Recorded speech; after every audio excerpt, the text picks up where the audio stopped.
Hello there, Ray here. Welcome to our live stream this Saturday. You guys are having a great weekend. Kind of crazy that we're already getting towards the end of the month of June. Like the month really flew by. Maybe it's because like May was kind of crazy. June seems a bit fast-paced as well. I don't know about you guys. Who we all got in the chat? Welcome, we got Lava Bucket here. We got Diamond Warrior. Ooh, we're close to 50 hours. Nice.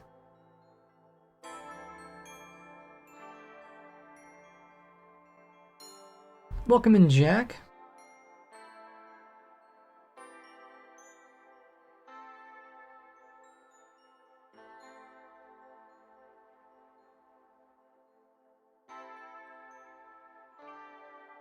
The delay is too high.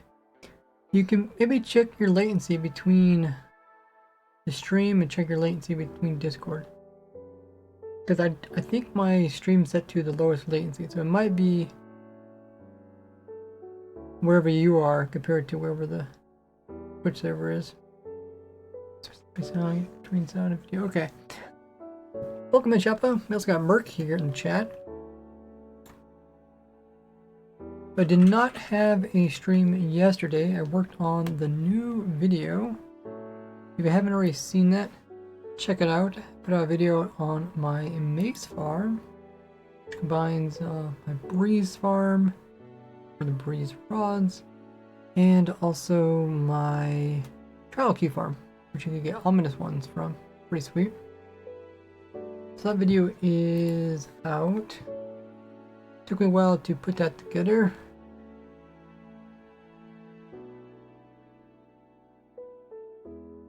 But we are streaming today. Stream is delayed by 1 hour. Have some stuff I need to do, but we are going to be working on the slime farm today. I'll probably be recording the beginning part of the video. And then we'll come back and I'll probably record the rest later. But welcome everybody. Oh, we also got Miga here. If you guys are new to the stream, be sure to hit the follow button, the little heart. Twitch is going to run their ads, so you guys can take the time to grab some water or a snack, get up and stretch, or use a restroom. And you can also check out my socials. They're on screen in the chat. Make sure you guys follow me in all those places as I do post over there.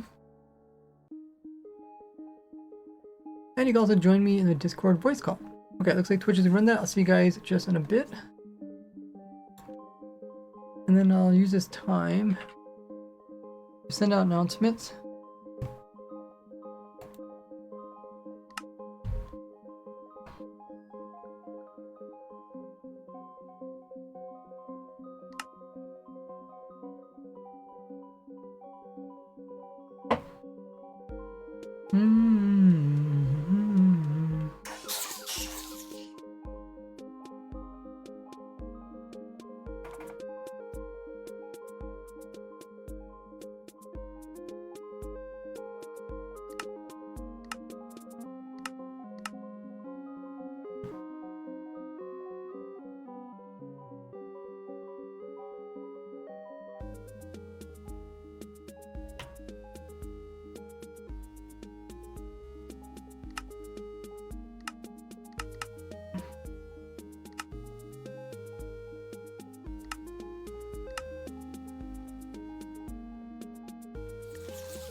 Let's also pin a message. Ray is doing a tutorial on his new 1.21 playerless slime ball farm using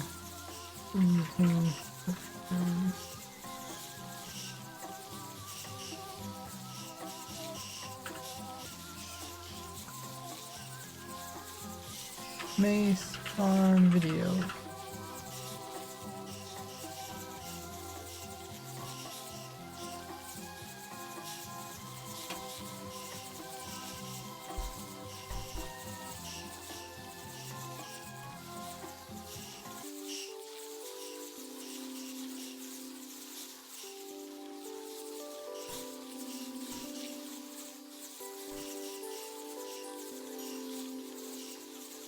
Alrighty, welcome back everybody.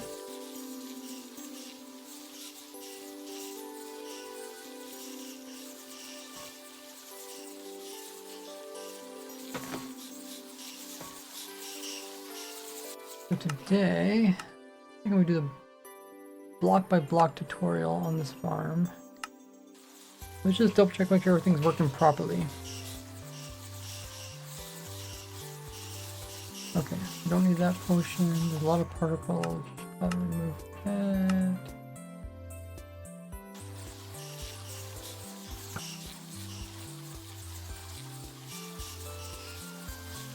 Put that bottle is here. Oozing here.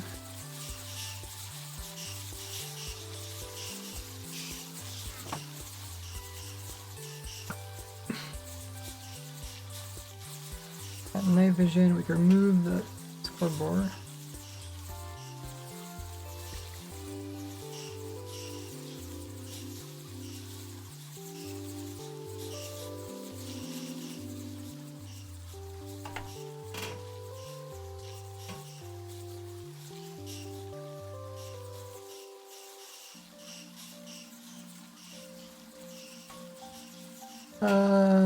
That says it worked every time. It changed the delay manually. Single stream.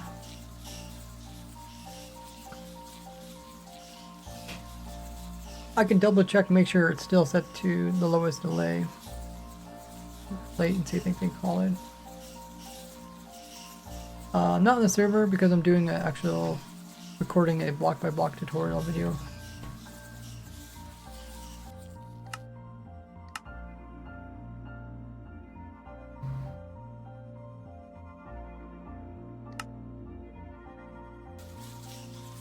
How's the noise? Doesn't sound too bad.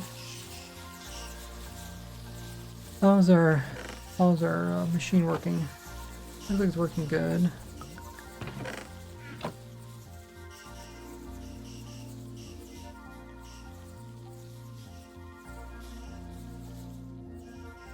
For the oozing potion, it only needs 3 things, right?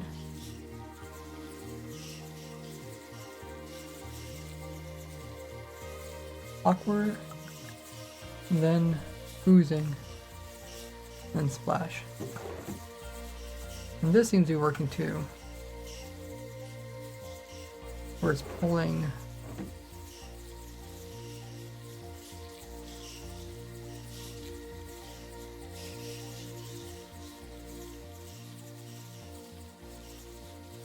It's pulling out of here.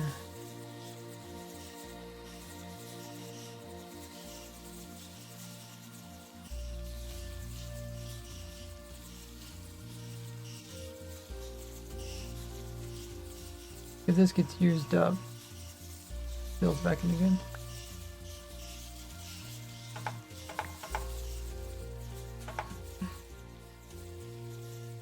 Schematics for the farm? Yeah. I think we already grabbed a schematic of this.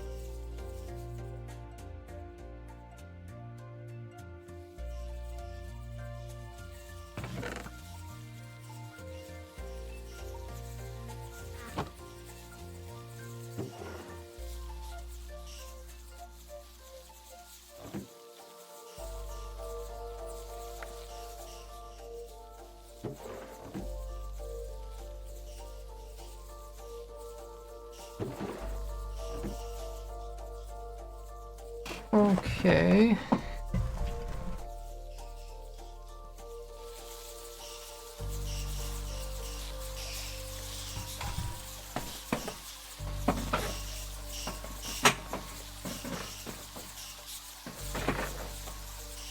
Actually, maybe don't start the farm with a tutorial at why the zero based on the building.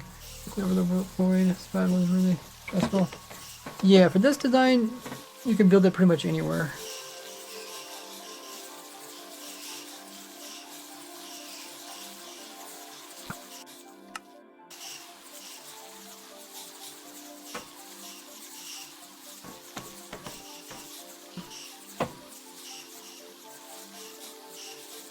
And this time I'll remember to build it in the center of a chunk.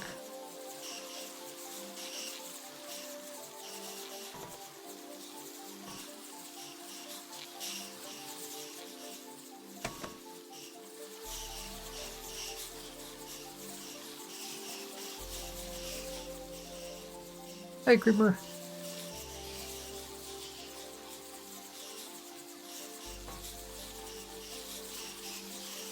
Oh no, they're just drowning in there.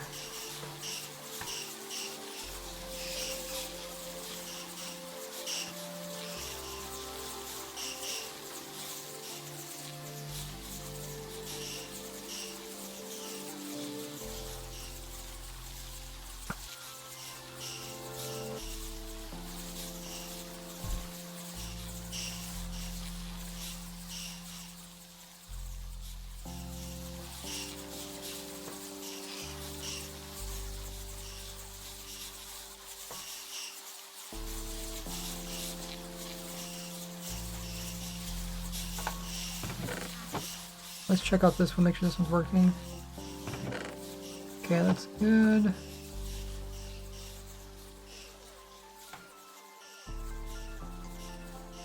Okay, it's not supposed to have slime blocks in there.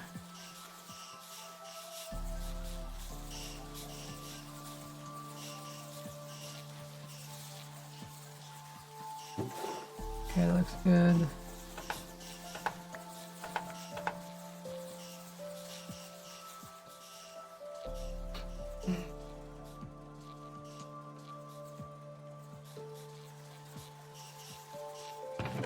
Maybe I'll just do a schematic of this too. I don't think I'll want to do a tutorial on this.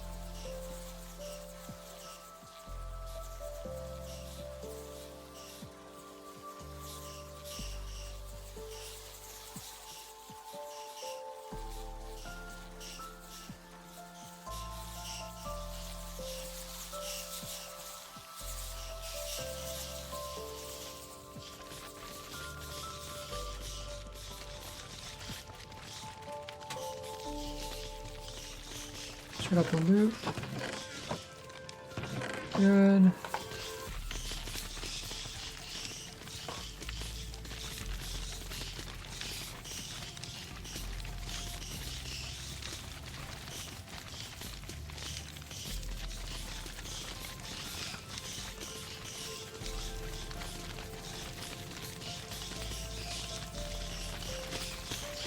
Check and make sure there's no items building up.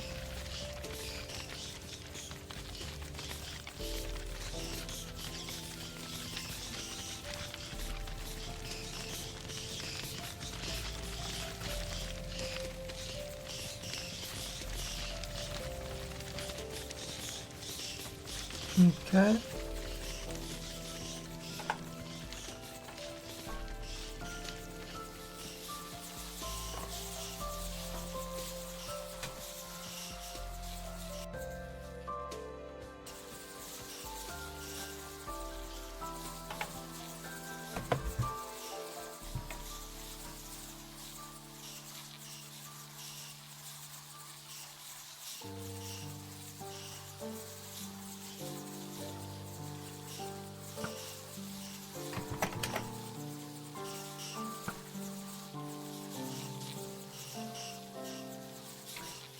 Mobs still spawn inside of portals, and 1 at 21, did they patch it? I haven't tested it, but I think they would announce it if they were going to patch that.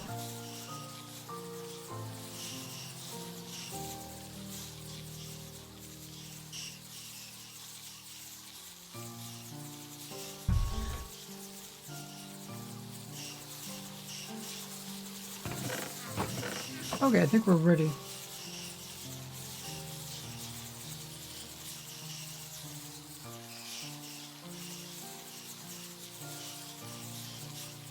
Might lower that down some more. I don't know, just kind of can get annoying.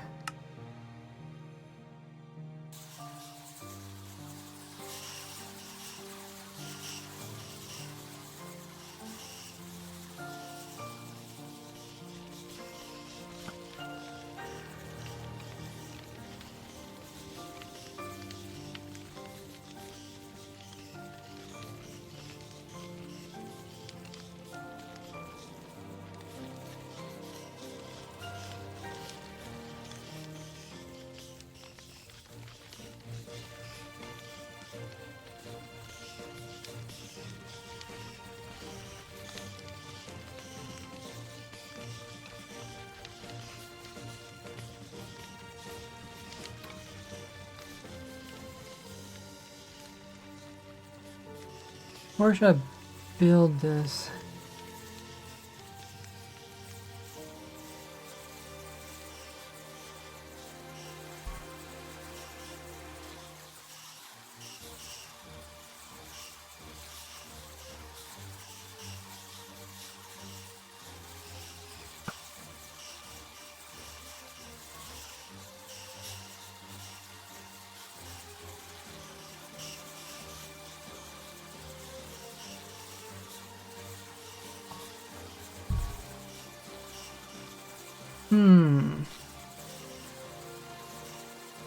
Slowfish can despawn.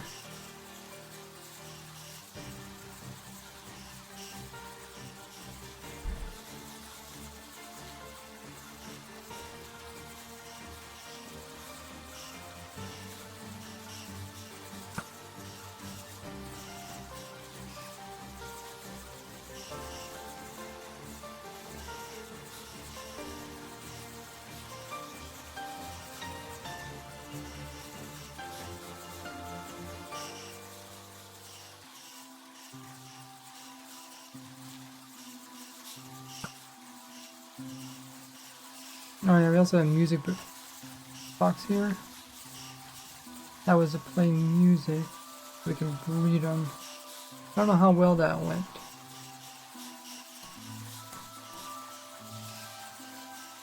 I guess we could try that once we get inside.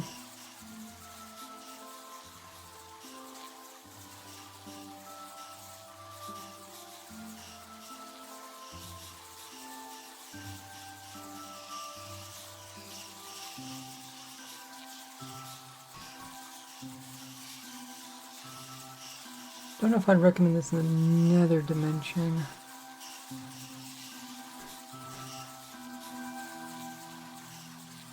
You couldn't use water, but I'm just trying to think of all the options.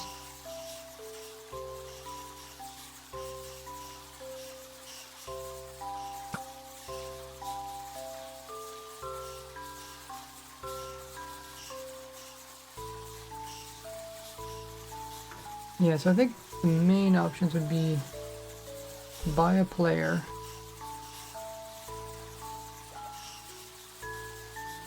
pretty close, within 24 meters.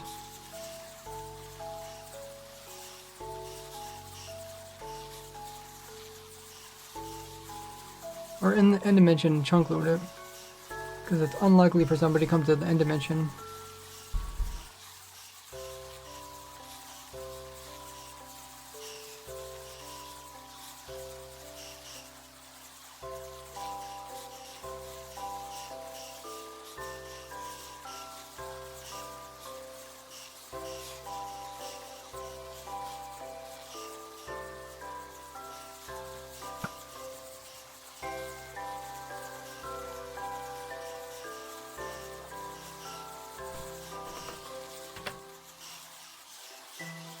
Okay.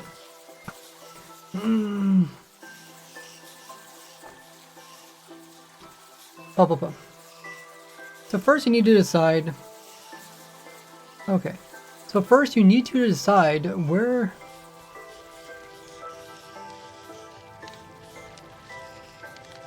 So for this design, you need to decide where you want to build this. It needs to be either near a player, otherwise like within 24 blocks of a player AFKing, otherwise these silverfish could despawn while they're moving down.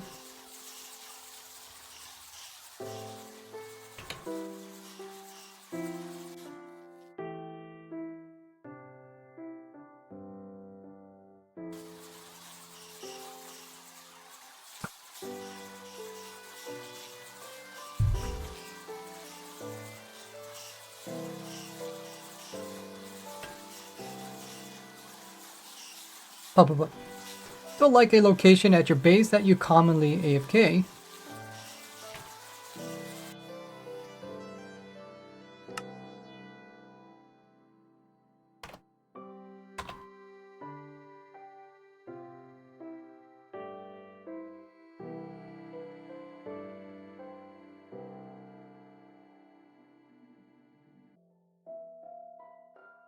The XPs, didn't even test it.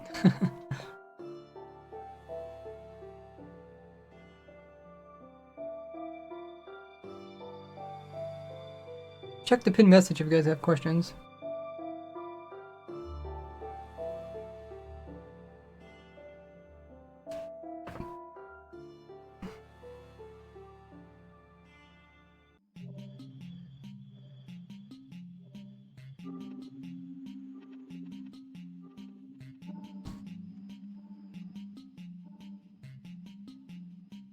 Where did I put the...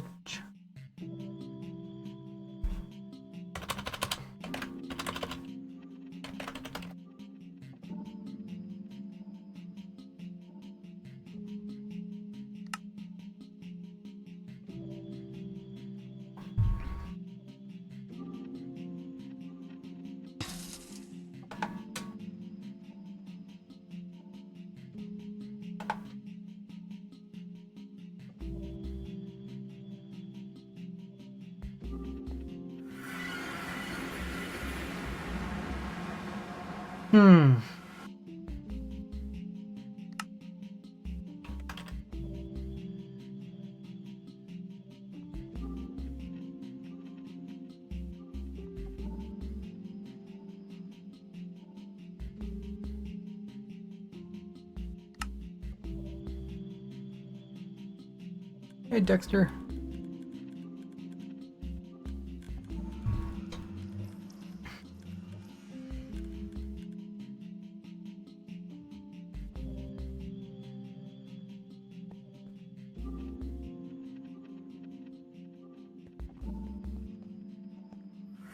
Oh, here it is. Okay.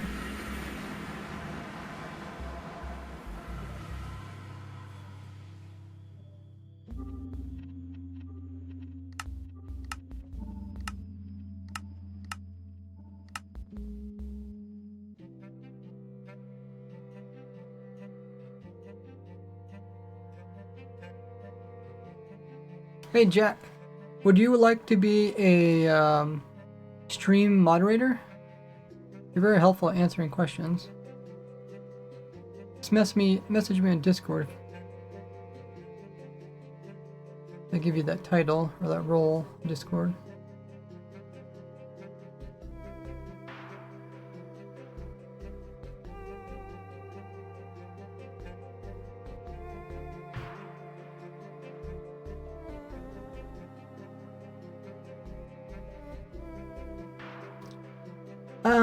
I'll mention the cobblestone. Oh, you're talking about the end platform cobblestone gen. Okay. I thought you were talking about the stone to make the potions.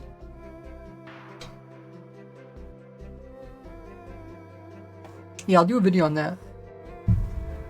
I did a poll asking which videos you guys wanted first. The breeze and key farm were top, and the second was the slime one.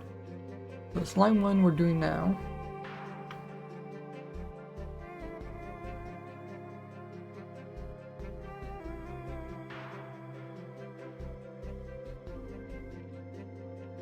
Don't know what all these are. Oh, I suppose they're farms? Not sure. Probably don't need them. Oh, these are the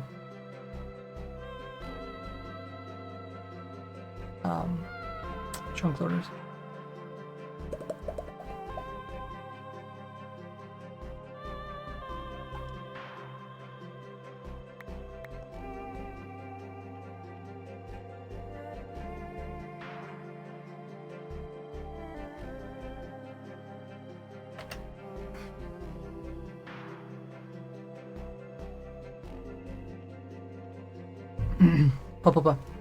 Or the other place you can put it is taking advantage of its.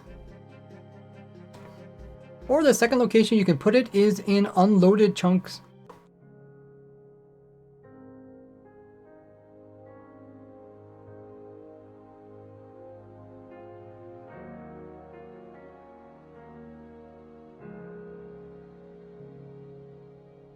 Or you can have the farm totally being chunk loaded so it's not being loaded by the player. But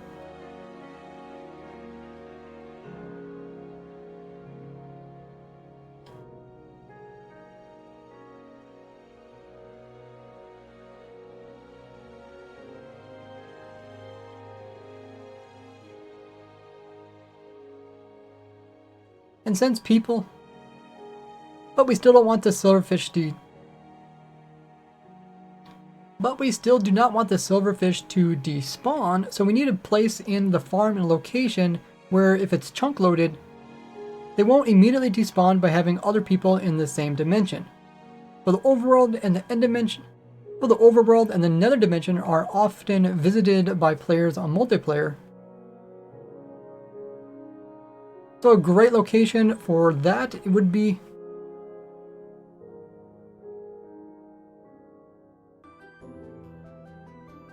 a great location to have it chunk loaded on a multiplayer server is here in the end dimension, as very few people come over here. And this place can now be chunk loaded if you use the end chunk loading trick that I discovered and I talk more about in this video here.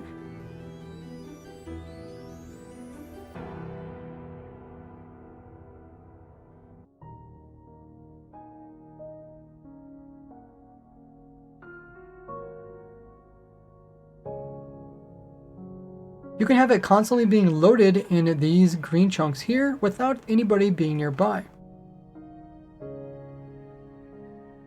Without anybody being nearby to despawn the silverfish. Without having anybody nearby to accidentally despawn your silverfish.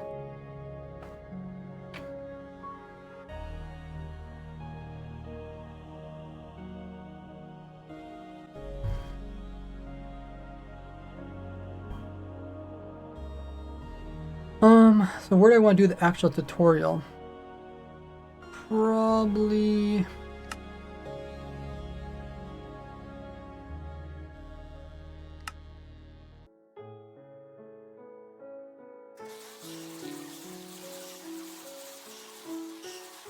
the normal world.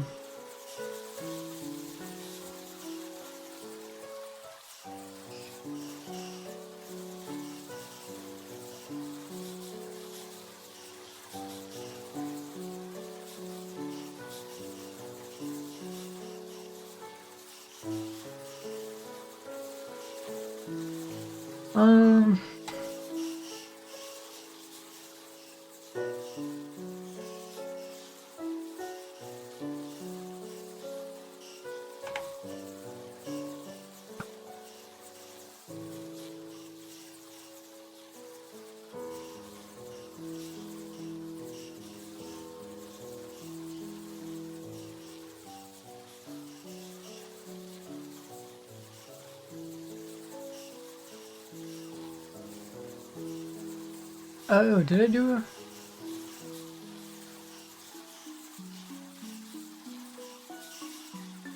Oh, maybe I did do a, one of the brewer. Well, actually no, I might have just pasted it in. Brewer.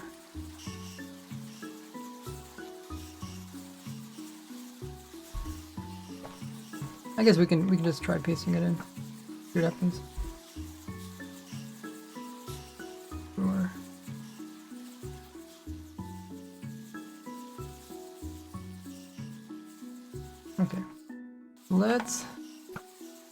Put it in spawn. Oh, I actually set my spawn point here? Well, that is... That's kind of funny.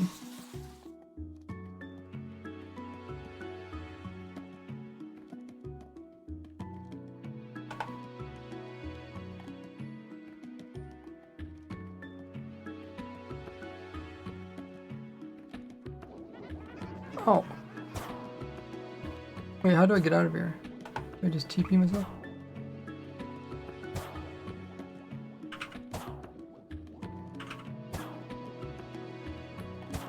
Execute in world on TP.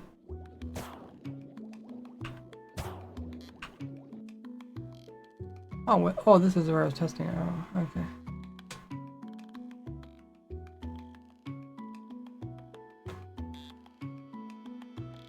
Oh, welcome back, pretty. In text or voice. Oh, okay, Jack.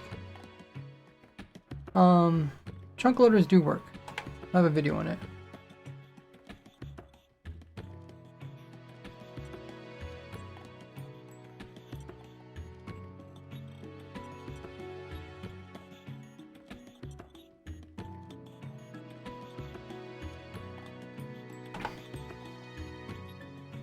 Hey, Key. Welcome, Logan.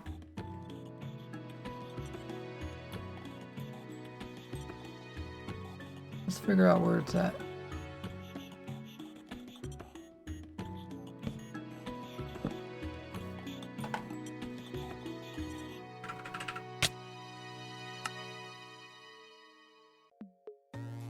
Okay, it's right here.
Oh, okay. I changed it. Okay.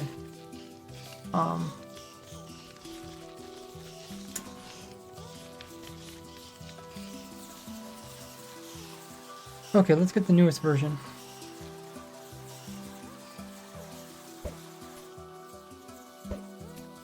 Oh, I probably should not do that.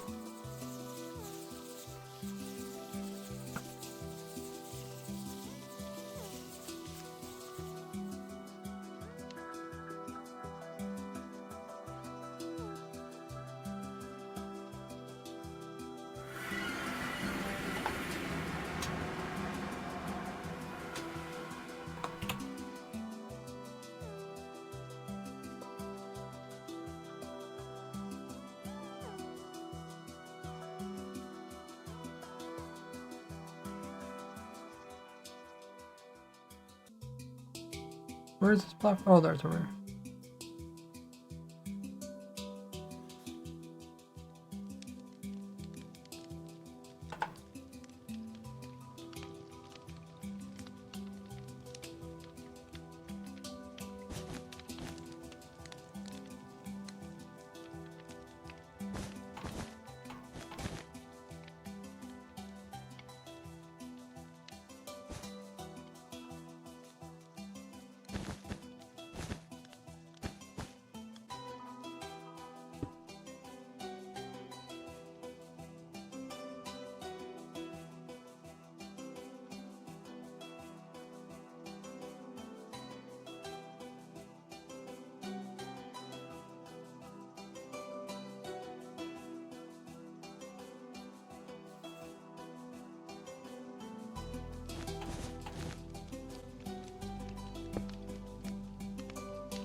use trapdoors here. I don't like using trapdoors because they're more expensive. More just for looks. You could accidentally flip them.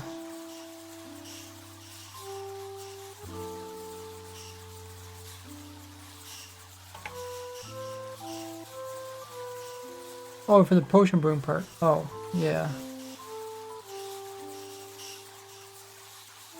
Goal isn't really to make it look small.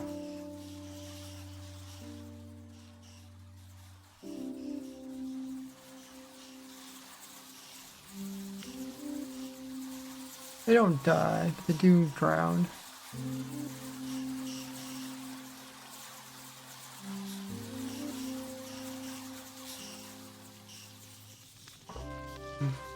Okay, this should be big enough.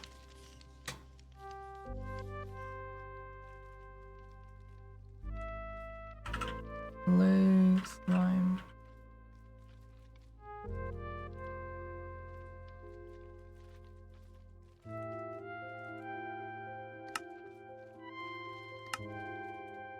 Okay.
Okay.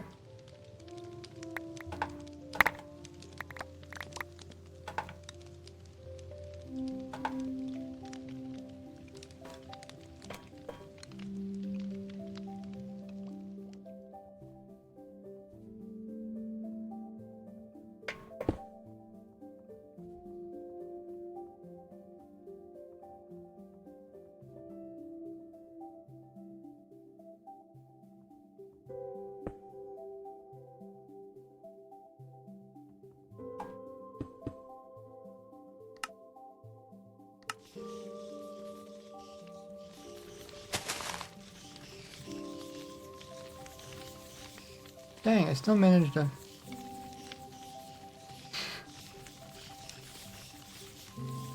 Good. I mean... I guess I can move this into the chunk.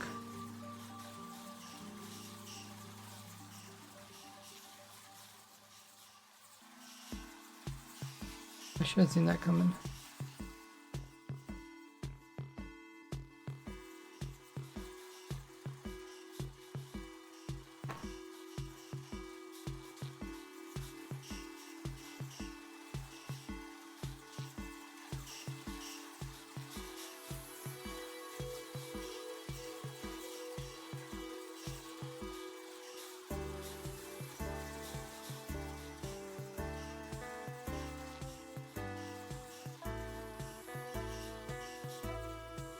Okay.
Hey, Jord.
Can do that now.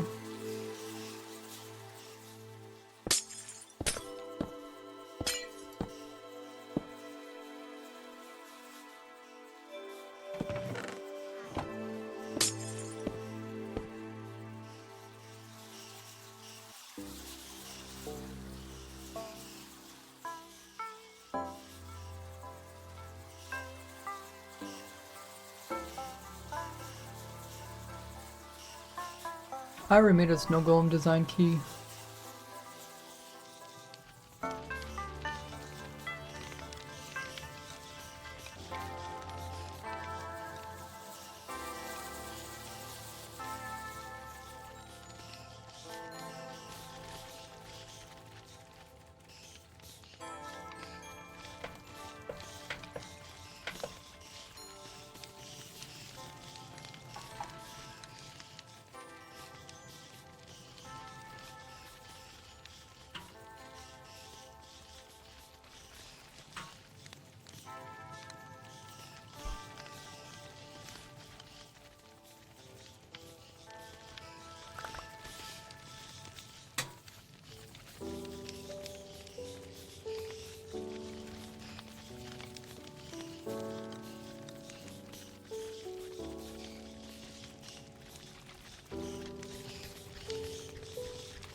Uh oh, how did you get out?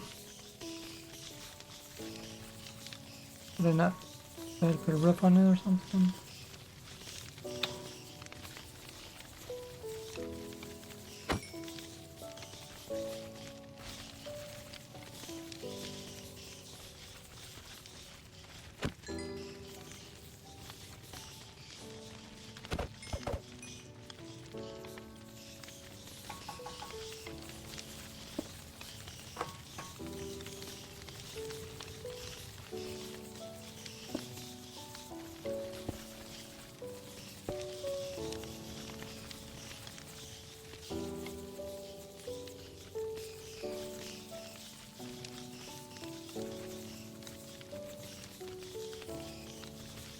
Okay, Jack. I'll check after the stream.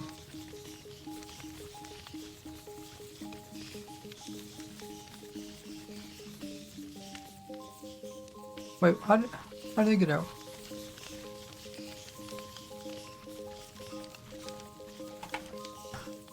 Oh.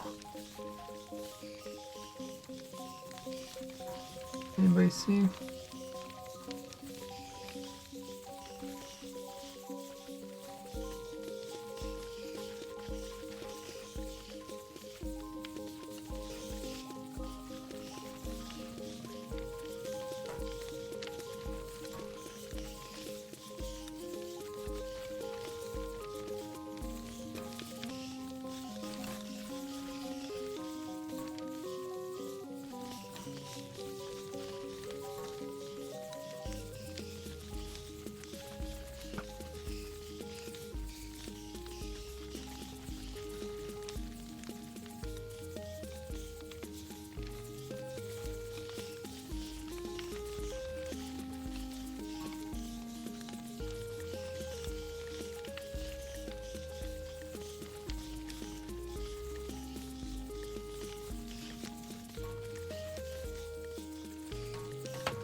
How did it die way up in the air?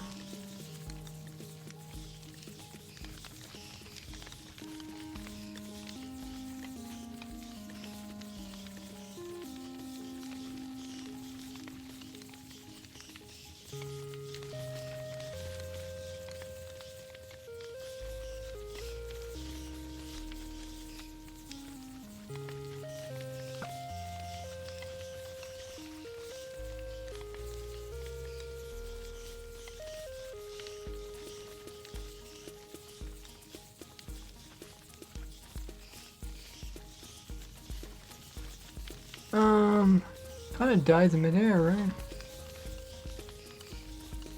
Look at this one right here.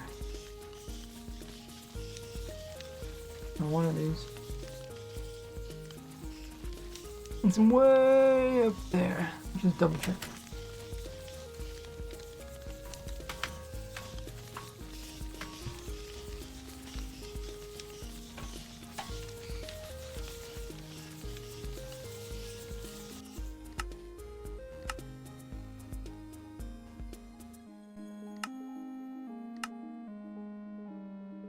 I wonder.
Yeah, probably died at anti-cramming like here. And then it falling. And then it spawned them in, end up right here.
still quite a bit of particles.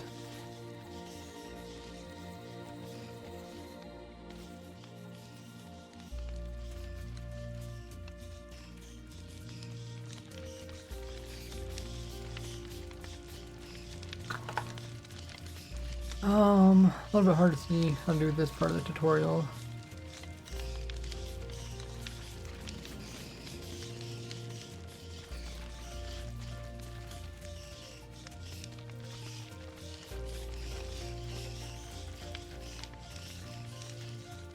I guess I could do this.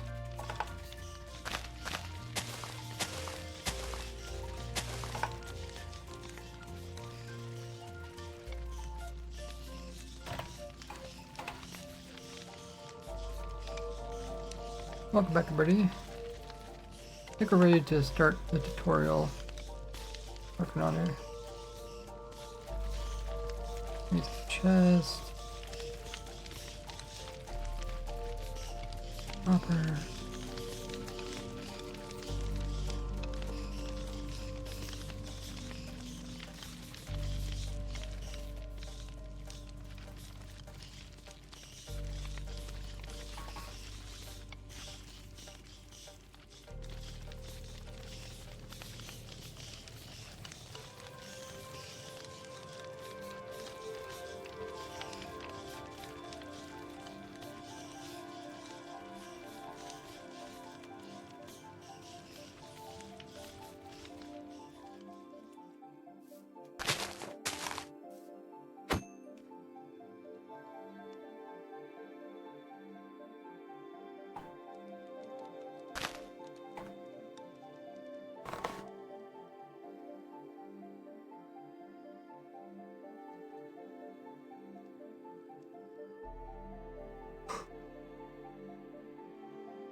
Okay, I guess I can build in this chunk.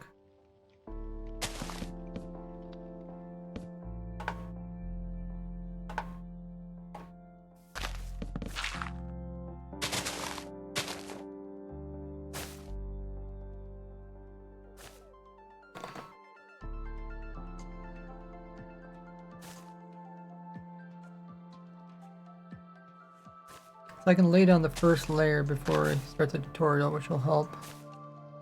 Just kind of line everything up properly.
Hey, Chris Bacon.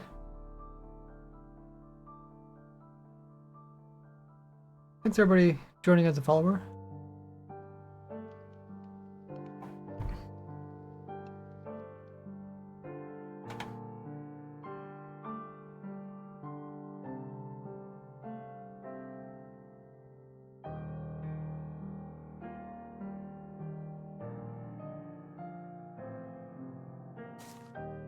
The reason I don't use pots is because they're tile entities. But so if you're gonna use a pot, you might as well just use a chest. It's a bit cheaper.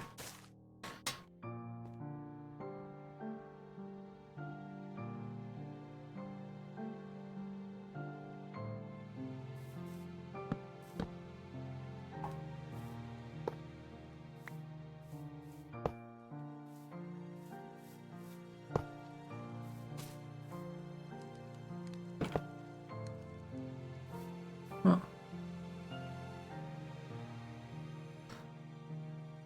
Congrats! Diamond just got 50 hours of watch time. We get some hype in the chat. Get some onto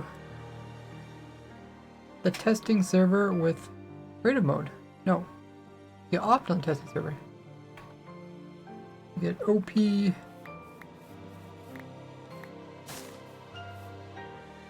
On the testing server.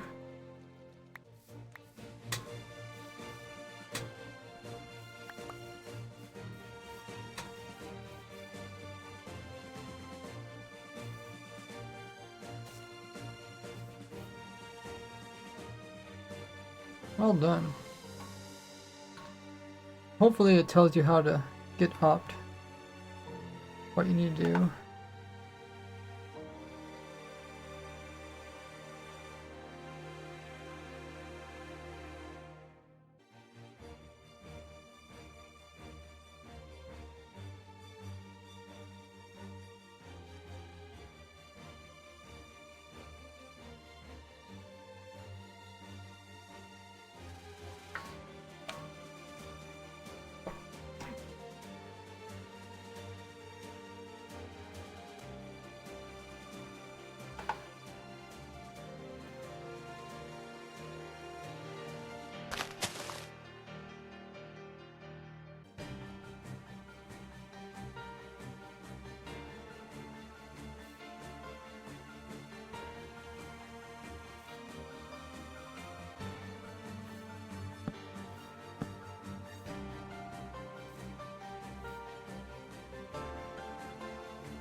Ooh, we got the cool creeper and hat. Party hat, or merc. Oh, we got Woodward in the chat.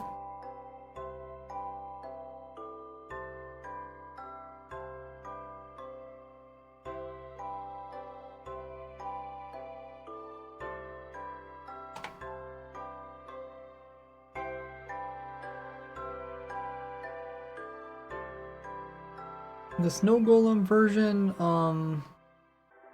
can be done, though it just a little bit annoying.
Still got some slime.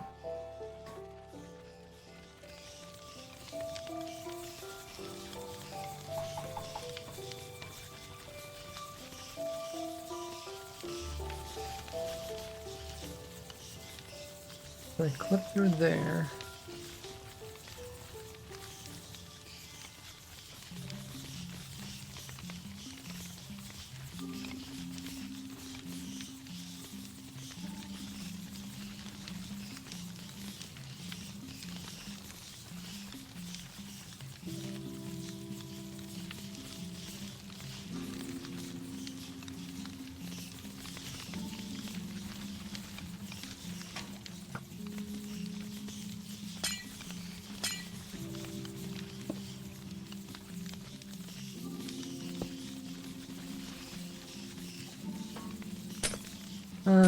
Okay, probably just not worth it.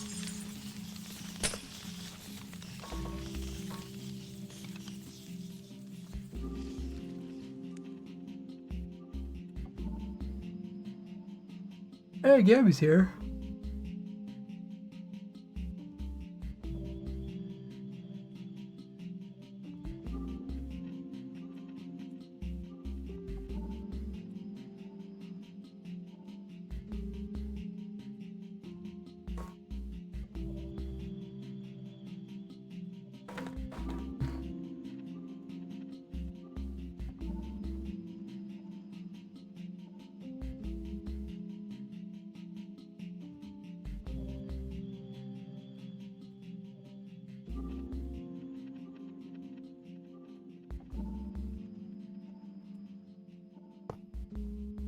I'll put these in.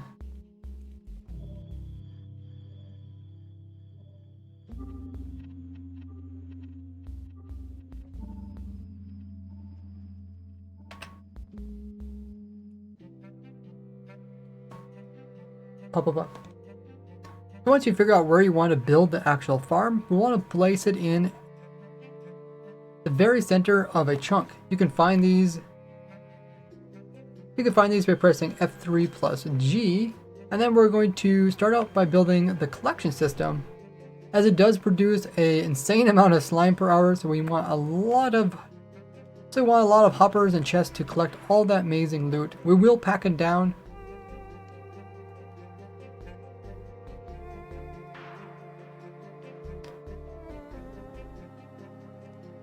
After you've placed in all these chests and hoppers, just like so, where these hoppers are all pointing to these outside row, we're going to come in and place in hoppers going into that one like that. One over here and one over there.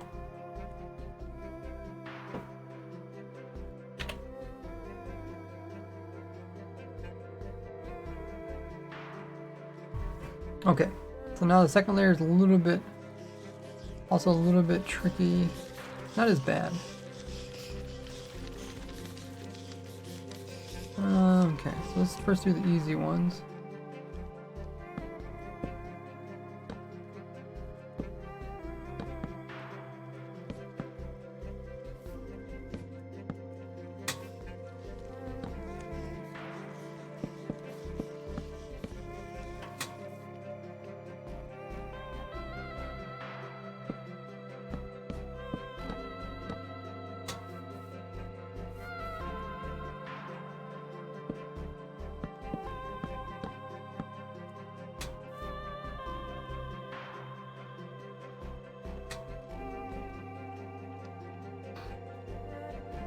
Oh, wait. Oh, I did that wrong. Like this.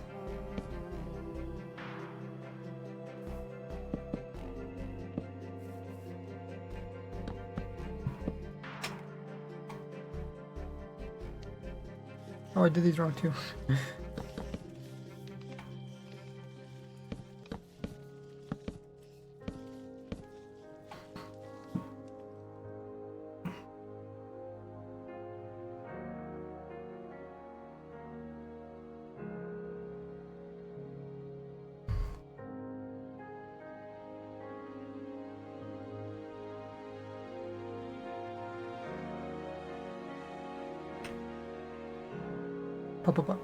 Next up, we're going to add in more storage with some double chest on top of the hoppers, facing over top of the rest of the chest. Then we're going to come in and place hoppers. Where do they go?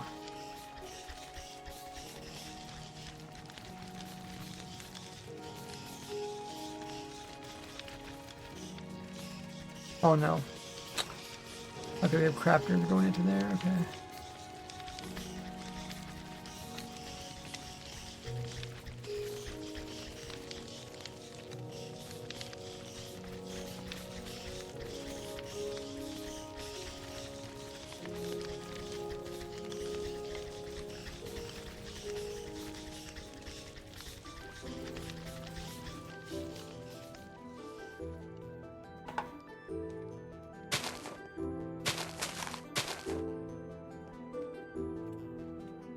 One's gonna go here.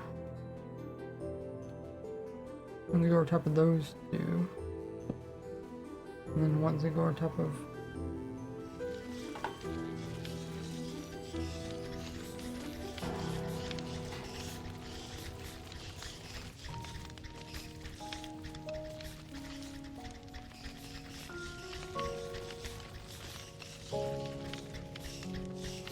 Okay, they each go over the hopper and the chest.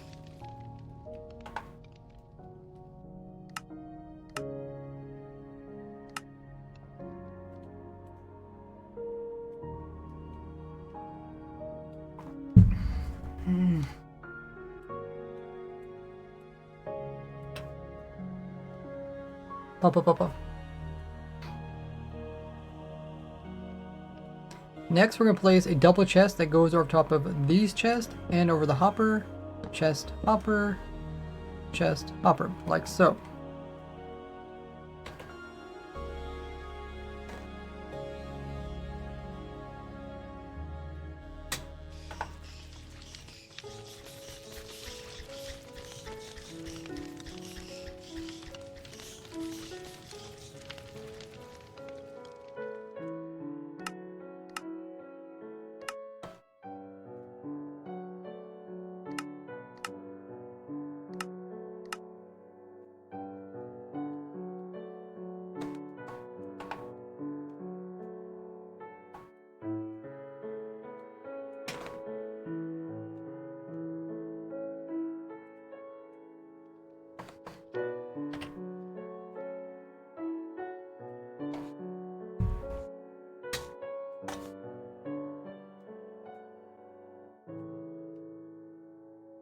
Now to store more slime balls, we're going to automatically autocraft these down into blocks. We're going to have an autocrafter facing into this chest here, one over here, and one over here. So that it looks like this.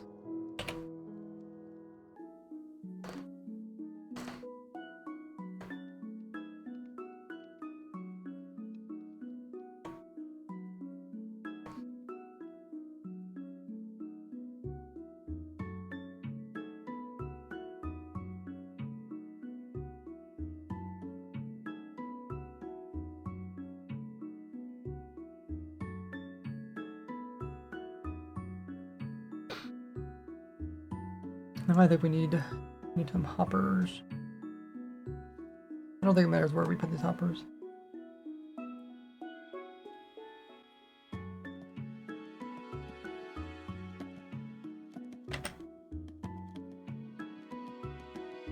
Now we're going to put items into these hopper.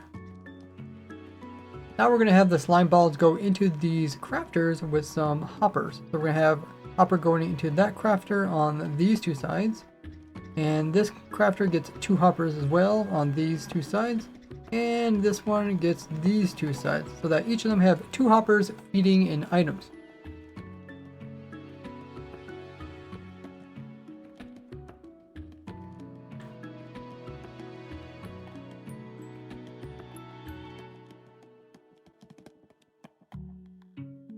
Then we're going to come in and place in a row of hoppers on top of all of these that are facing straight down into everything.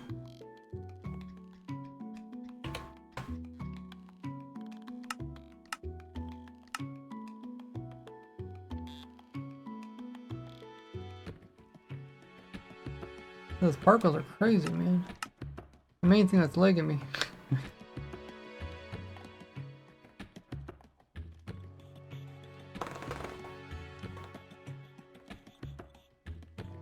Like 2,000 particles.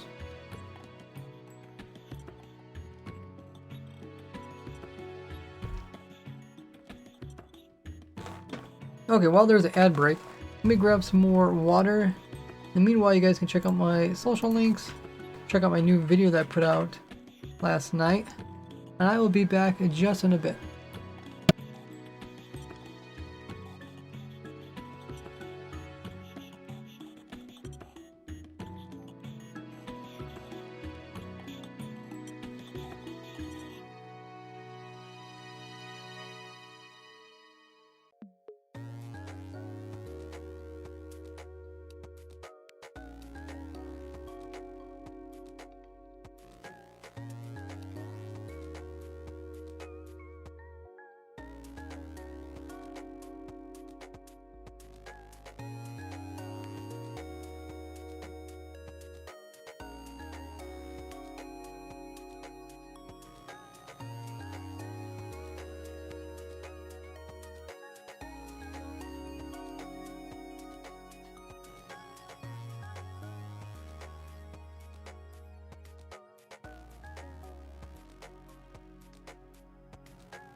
Okay, let me just make sure the recordings are working.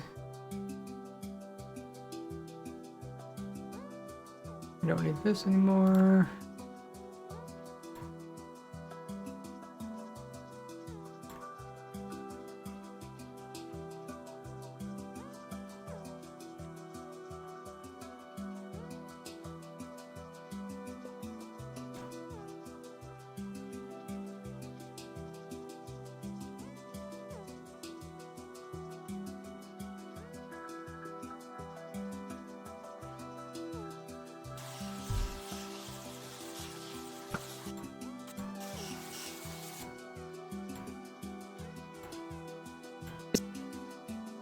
to decide. So first you need to decide. Okay, that looks like it's working. Okay. Oh, welcome back, everybody. Okay, have a good one there, Jack. Wow, we've already been streaming for an hour and 30 minutes. Whenever I do recordings, I'm always surprised at how fast the time goes by.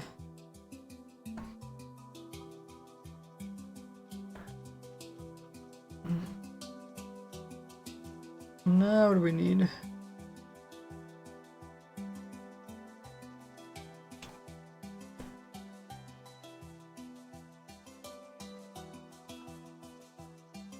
After it's putting into these. Power on the outside.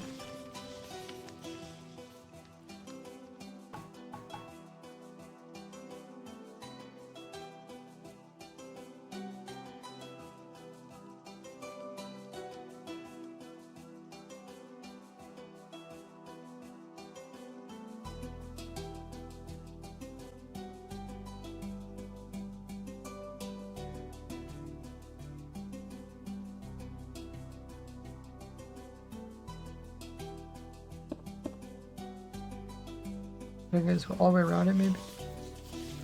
Sure.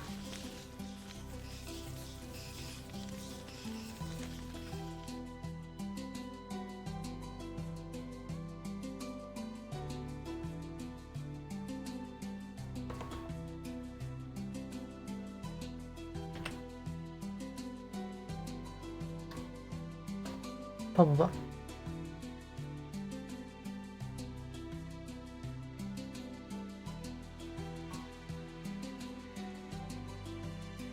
So next up, we're going to put in some more redstone for some future crafters. So we're going to put down this block row that goes all the way around the edges of these chests right here.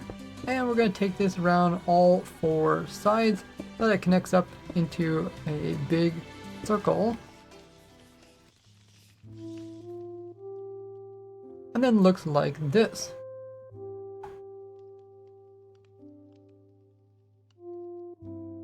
Then over top of each of these groups of 3 chests, we're going to have crafters that are pointing downwards. So they're going to be feeding all their loot into those chests.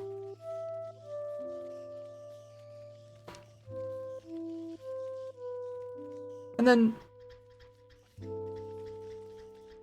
even though they're pointing into chests which have blocks above them, so you can't actually open these chests. Oh, shoot.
Blah, blah, blah.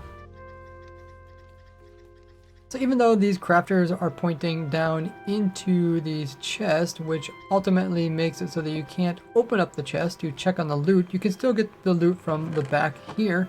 And we'll do this to these other two sides, like these right here. Make sure that the crafter is pointing straight downwards. And then lastly, this side over here. And just like that.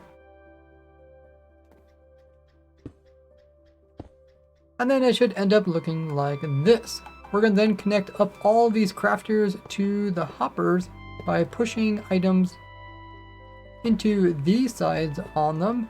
Now you can see we have a huge platform of hoppers which will be collecting all the slime and dividing it up, as it does produce a lot of items per hour.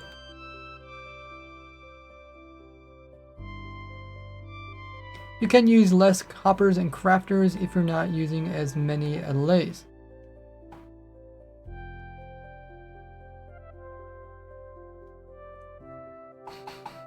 Now we'll come in and add a power source with a hopper clock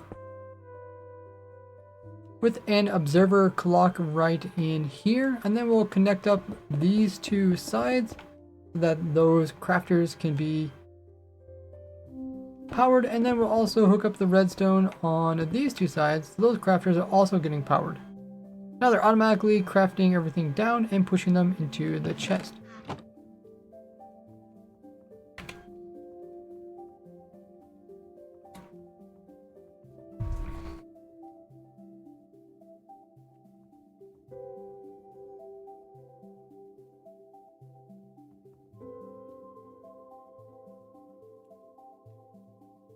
Hi Rezo. So what's cooler, a bear or a lion? I think a lion's cooler. What do you guys think? Because there's only like really one type of lion, right? But there's a bunch of different types of bears. So I think that makes a lion cooler.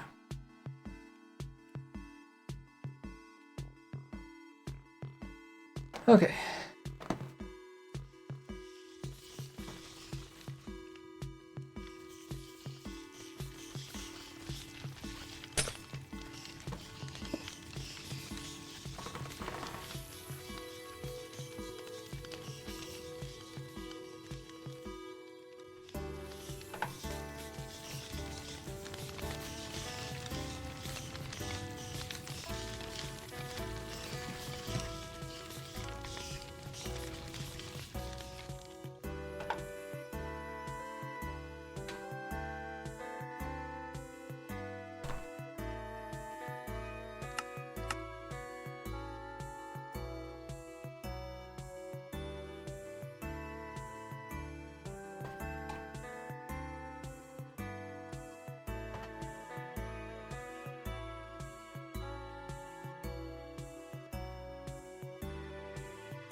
And with that, you completed one of the harder parts. Now we're going to come in and place in a hopper right here. And then everything that has the hopper facing upwards, we're going to come in and place in some campfires on top of them. You can use normal, or you can use the soul fire, which kill them a little bit faster.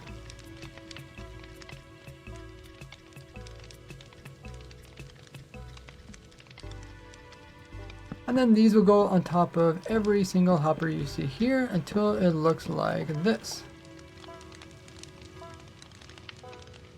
Now that's a lot of particles, so I'm going to turn those off by using a data pack.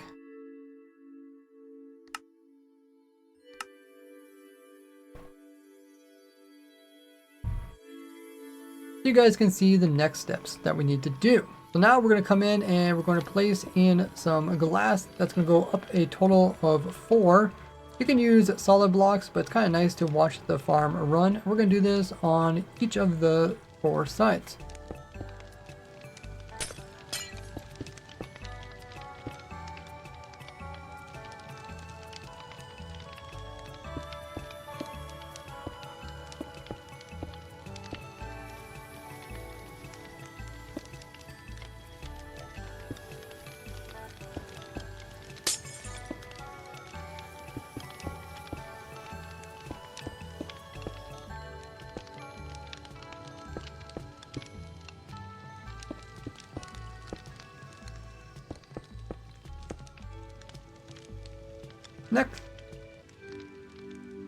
Next up, we're going to come in and fill in these corners with blocks at the exact same height. Now that we made a nice little bowl, and the slime will split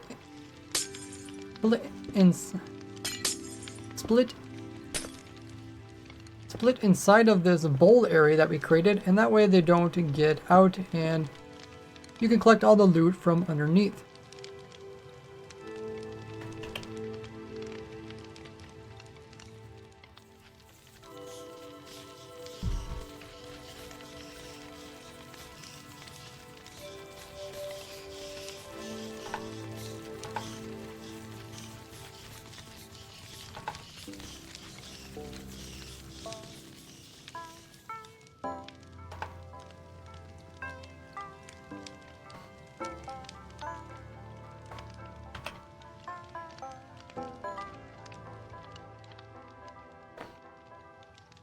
Now we're going to have a smaller little bowl in the center here where the silverfish will be held in so that they don't accidentally get near the edges. We're going to place in some trapdoors that are opened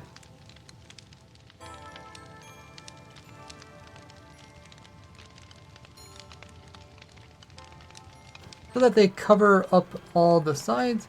That way the silverfish will die inside and the slimes will be able to clip through and die on the outside. We're going to come in and then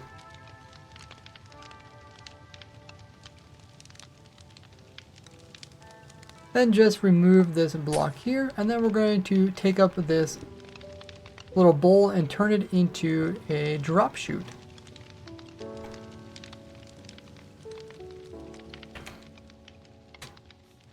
How high does this go? It's kind of important.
Okay.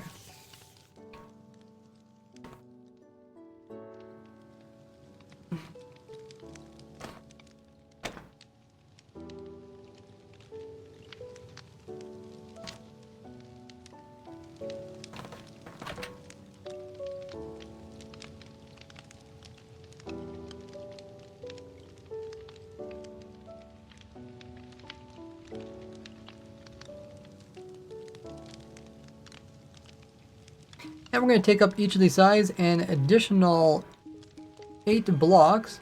There's 6 and there's 8. And then we'll just take, and we'll do this to the other 3 sides.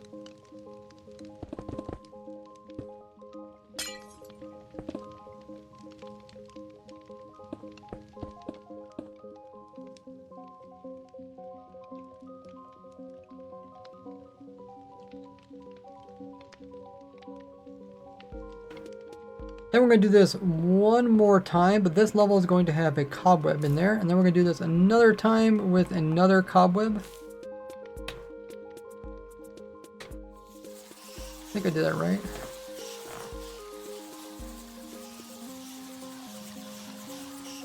Cobweb, cobweb, okay.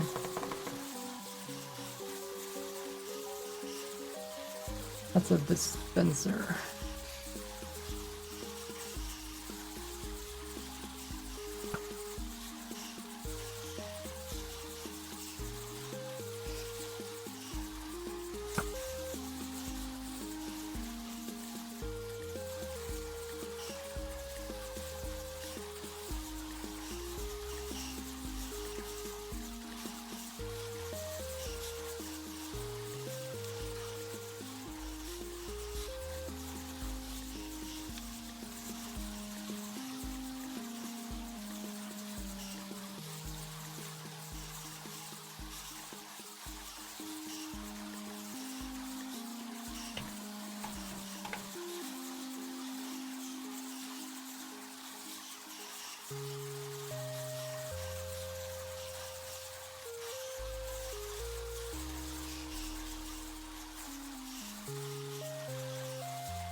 So now at this level, we're going to have a dispenser facing this direction. We're going to have a solid block over here.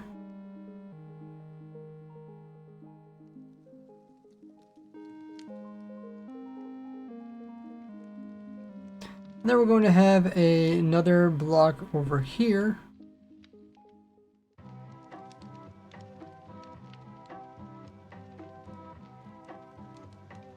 And another one over here. And then we're going to start putting in some redstone.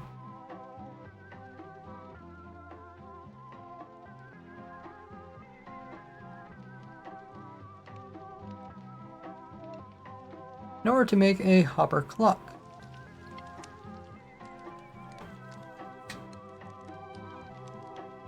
In order to make a hopper clock. So we're going to have a comparator on this side. A piston on this side that's sticky.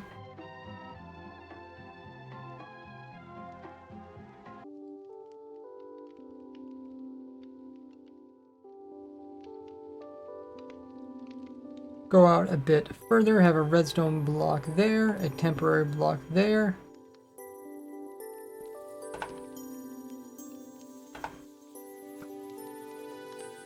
And a bit further more with a hopper pointing into there and another hopper pointing into that one,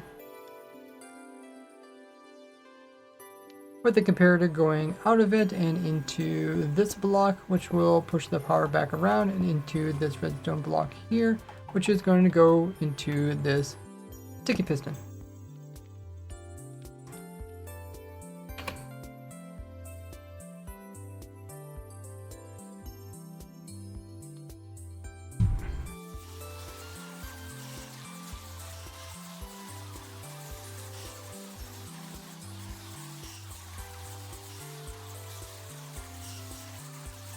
Stack and 10.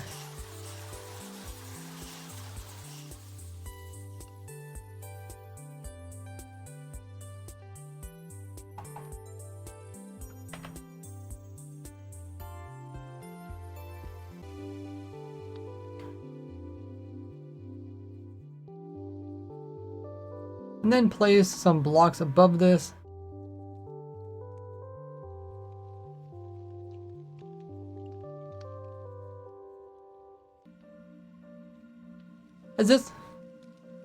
As this will reduce the checks, as this will prevent the hoppers from checking for items above them. Then we're going to come in and put in a stack of items of any type, as well as 10 items.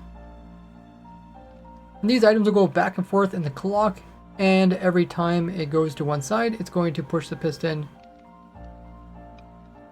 with the redstone block to the opposite side, and this will create a timer.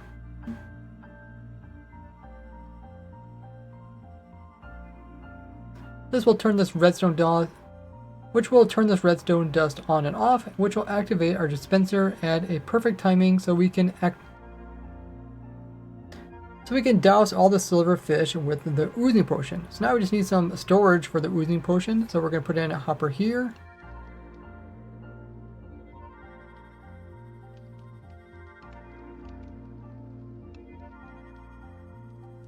And some double chests to store in all your oozing potions, which you can either get from your, which you can brew up somewhere else, or I'll even show you how you guys can brew it up right here at this location. to only need to bring ingredients over rather than the bulky potions.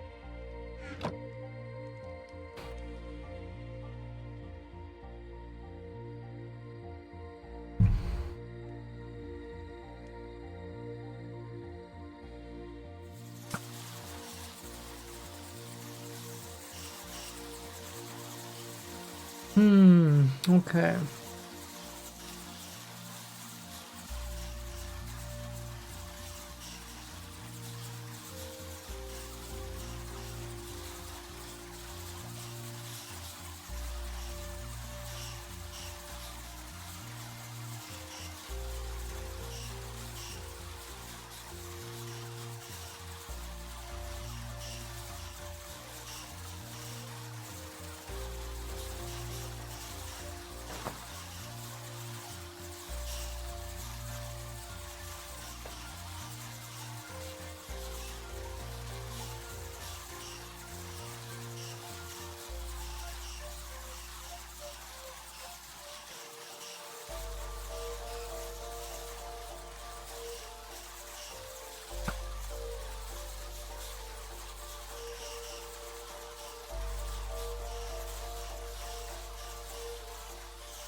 Now we're ready to continue to bring up the drop chute one more time with some cobweb in there. Then we're going to come over here and put in a block which will come in later to hold in the lace.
Pop. So after our soul sand, we're going to go ahead and take up this tube one more.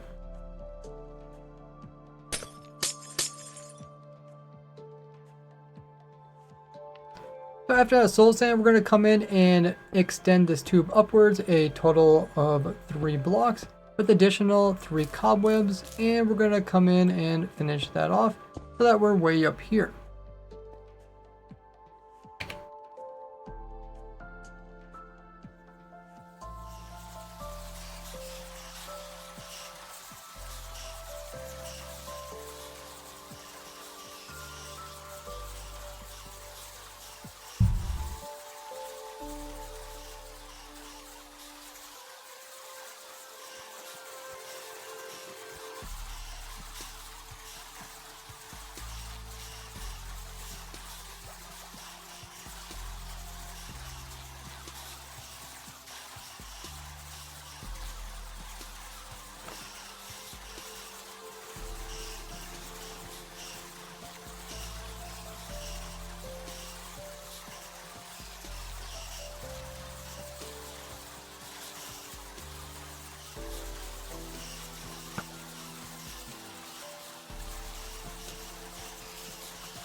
Okay. I think I'll just take a screenshot of it.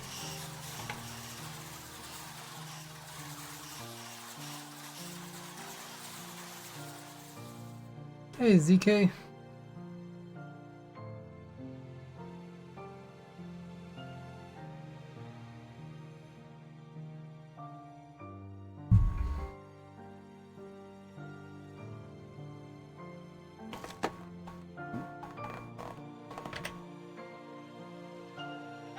Pop, pop, pop.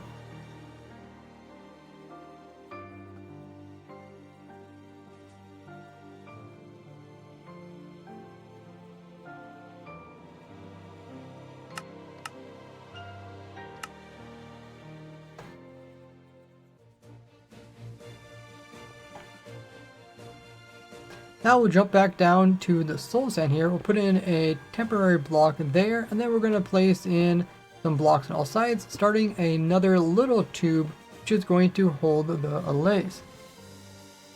We'll place in a block here, and then we're going to place in trapdoors on the bottom and the top of that one. And then we'll remove these two temporary blocks, and then we'll take this one up, as well as these, like so. And then lastly, we'll put in a wall or fence right here with a trap door on the backside, and then we'll close it to change the shape of the wall to make it a little bit thicker.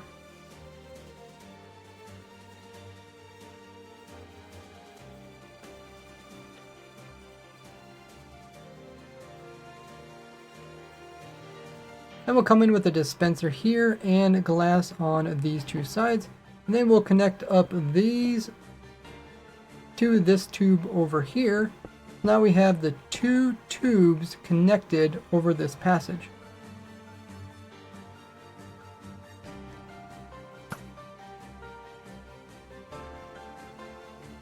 We'll place in a sign on the back side of there.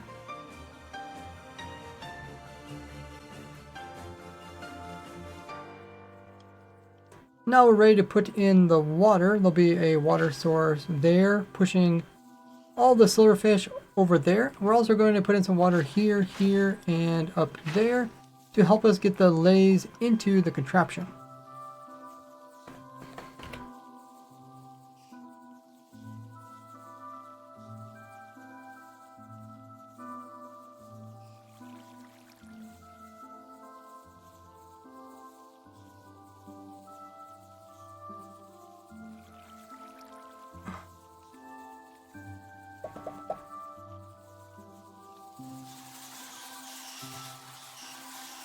I've got the ladder.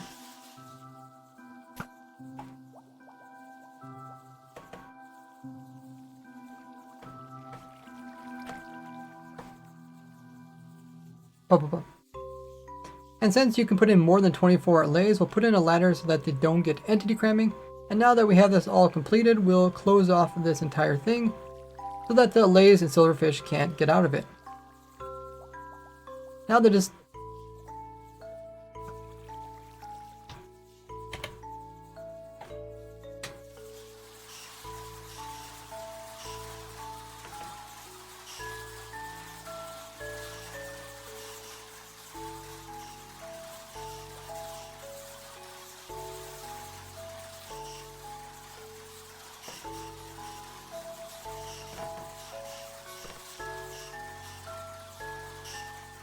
Hey, animal. Ooh. THK, 26 months. You know the finger gun thing, THK? I now have more slots since Minecraft did that promotional thing. I got a lot new subs. I increased my limit, which now we have room. So now I can add in the finger guns and probably even some more. So if I just remember it, I'll probably try to do that. 26 months. 2 years, or a 2-year badge. It'll be 2 years and 2 months. That's crazy. Can't believe I've already known you for over 2 years. Wow. Time flies. Oh, we got a wandering trader.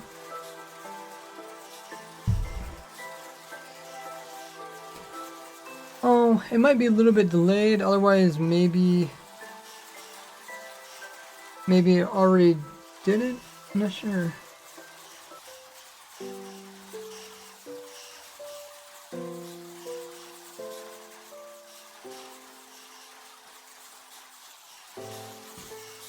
Yeah, it hasn't went through yet. So it's either went through but quietly, or it just hasn't went through yet.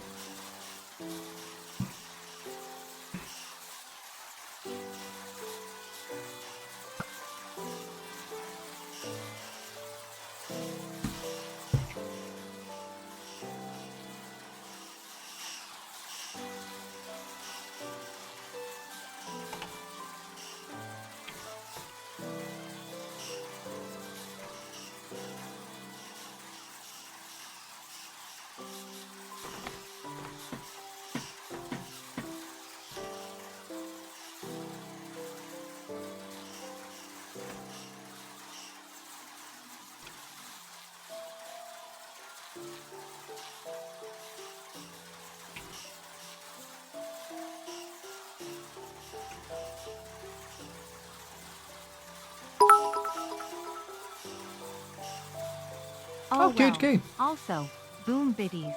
Hey, thank you for the 100 boom biddies. Getting up onto the biddy board.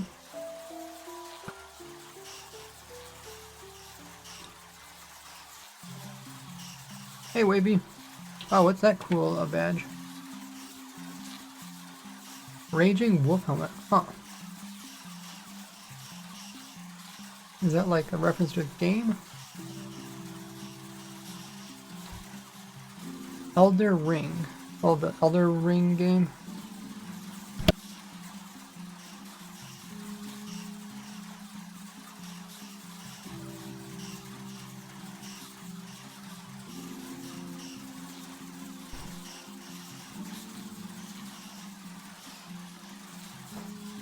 Okay.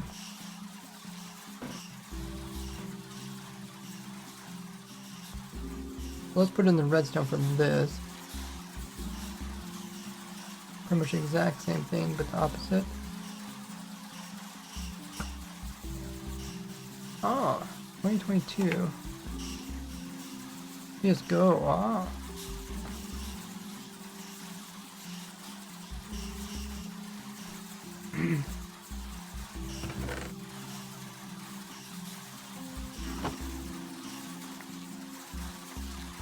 QHK says, do you guys think that the new potion is OP? What do you guys think?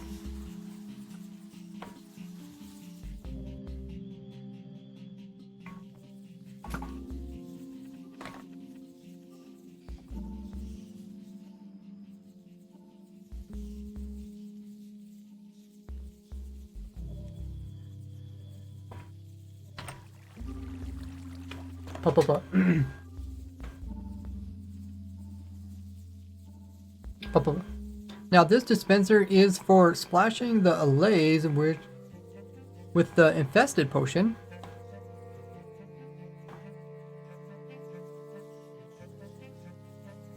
We need to put in some redstone to activate it. We can't use the same clock because the timing's a little bit different.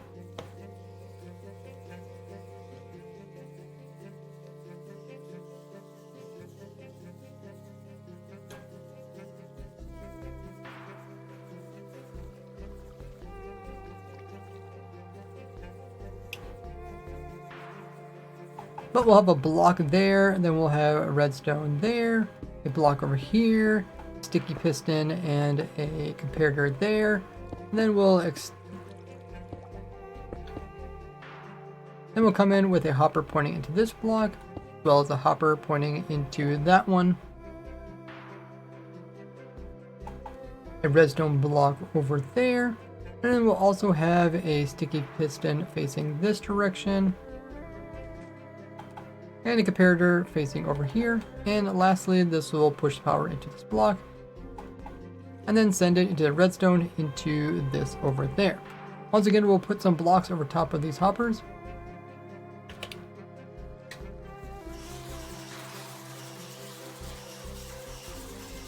Two stacks and 61.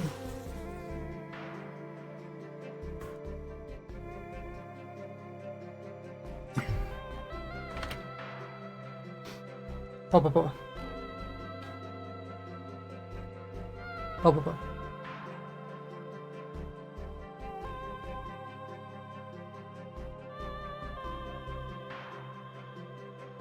And these hoppers will get 2 stacks of items and then 61 items.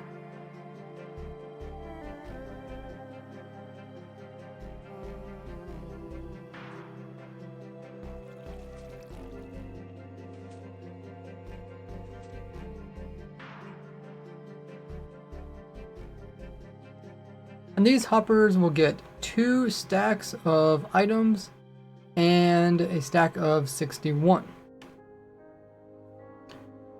This will give a very precise timing, which is needed in order to keep the lays have an infested potion. And due to this bug that I noticed,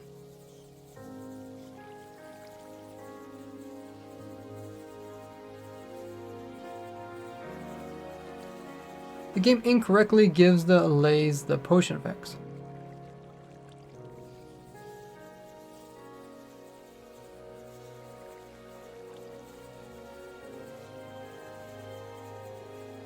The game doesn't give the potion effects evenly to all the lays like it should. If that does change in the future, I will put any updates to this farm in the description, so make sure you guys check the description of the video for tips as well.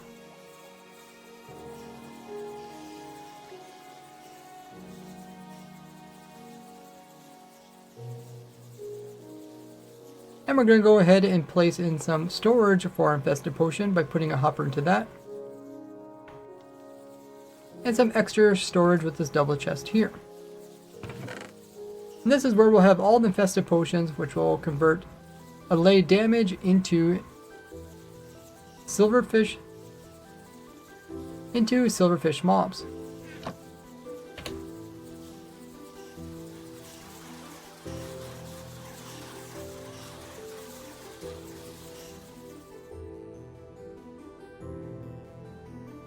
Hey, Liffy.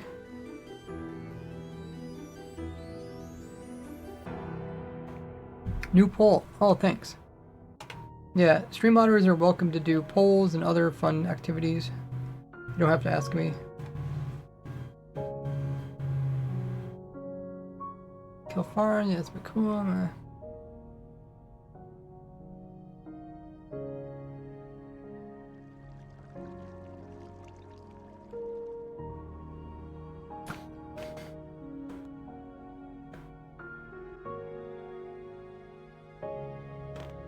Okay, I voted.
I think we're ready for the lays.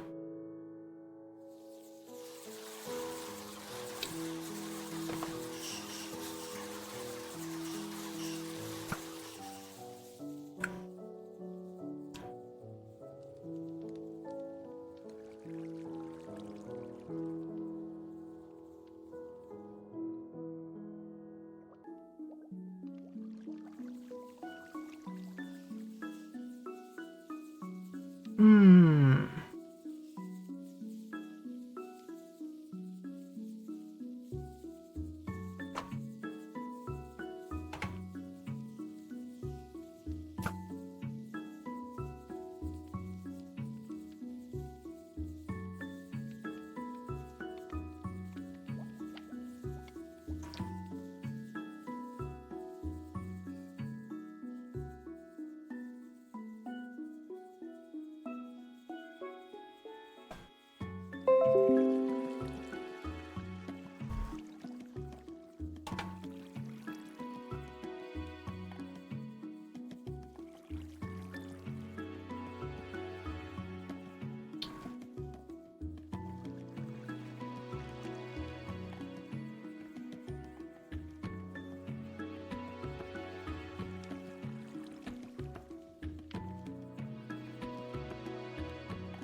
I guess we have to go find a outpost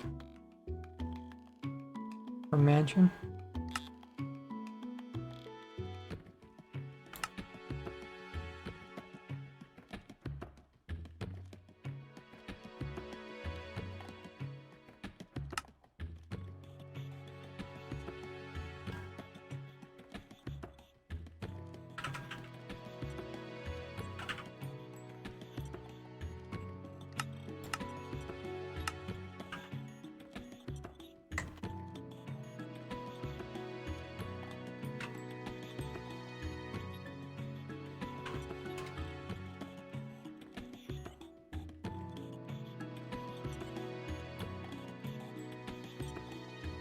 I thought there was a shipwreck for a second.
Blah.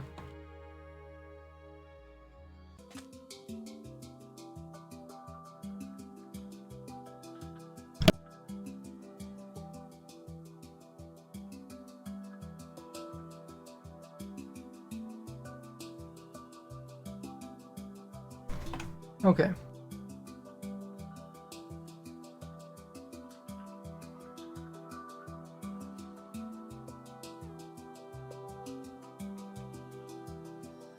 Now you'll need at least one allay. You can find these in these cages at Pillager Outpost or in mansions in the prisons. You can actually move these around easily by putting them on a lead, and then we'll bring these back to our farm.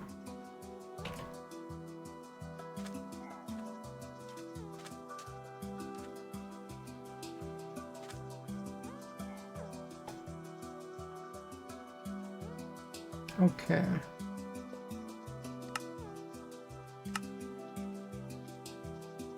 Here, lemon.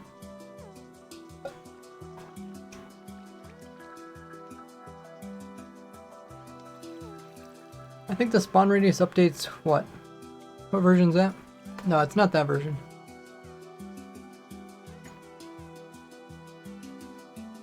Is it 20.4.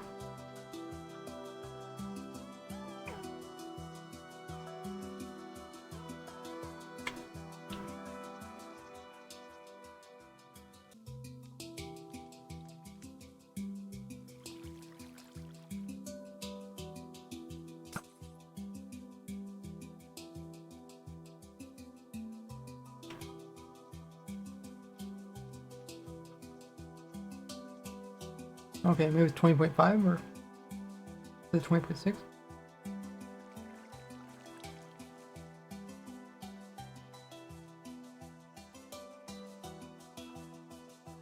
Oh, it does change.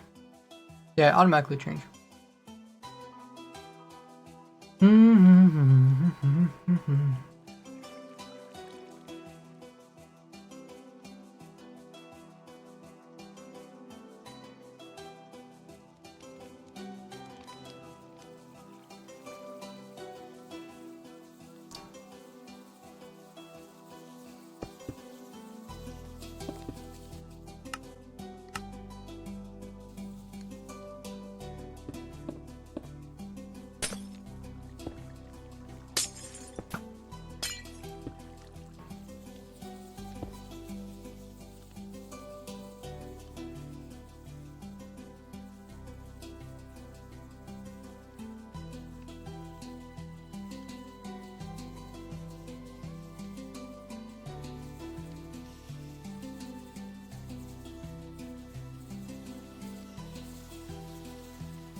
Oh my goodness.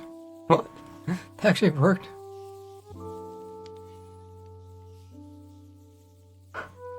Okay, that wasn't too bad.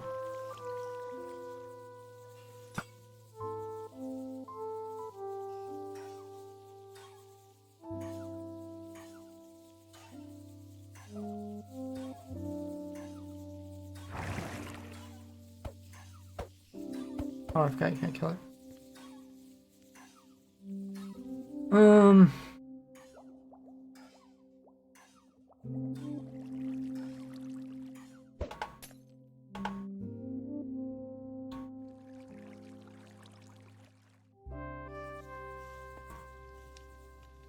Okay.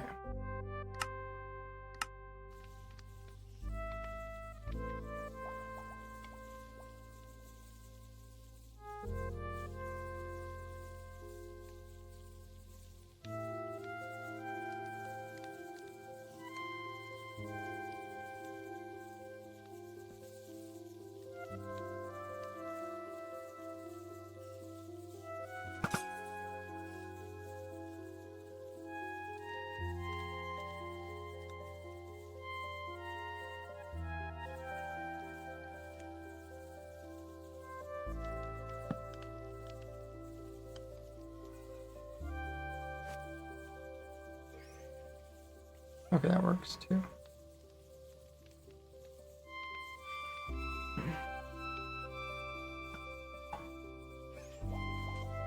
Gosh.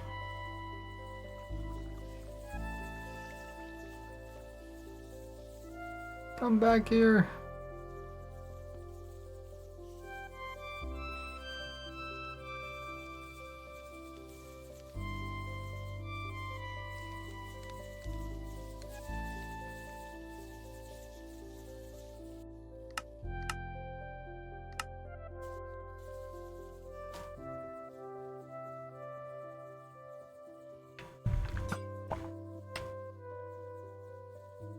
Pop, pop, pop. Now you can bring your allay back to your farm using portals. And so now you can use another to bring back your allay to your farm.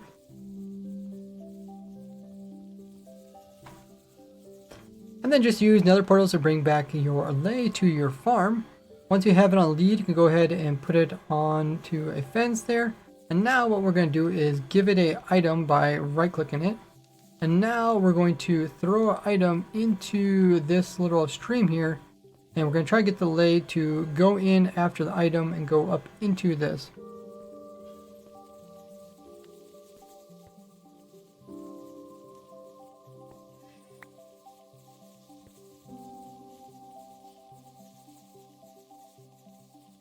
So,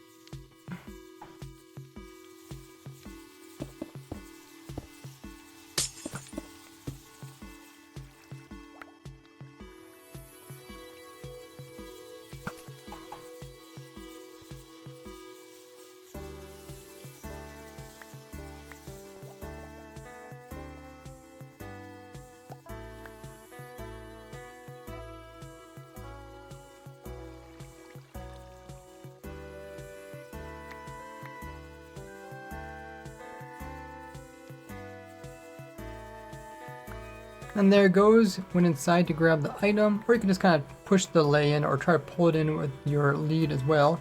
Now that's inside, we can remove it from the lead.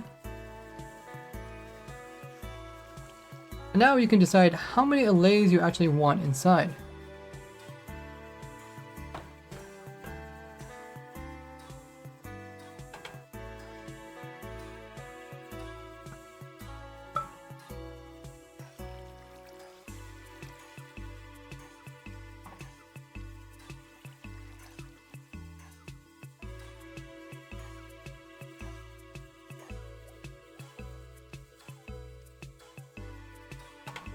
My notes.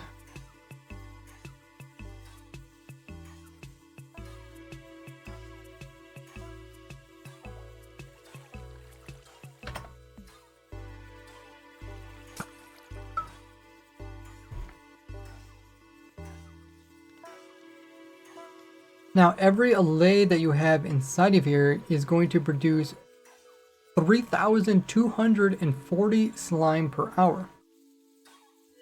So you can run the farm just with one allay.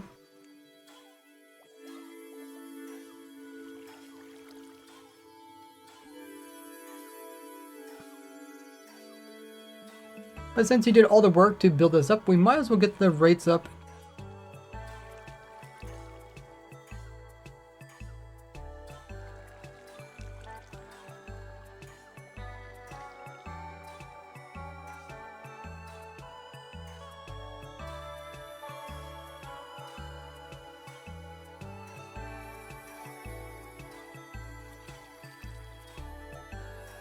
So we'll want to have...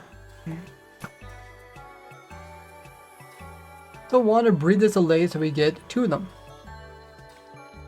But we'll want to breed this allay to get more.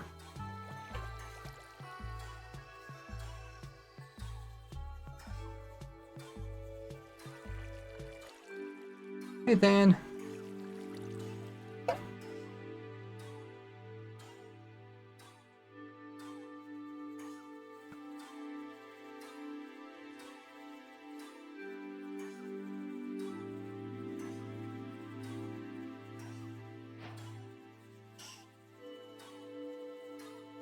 Oh, did I not turn this off? Okay, maybe I should make an off switch this.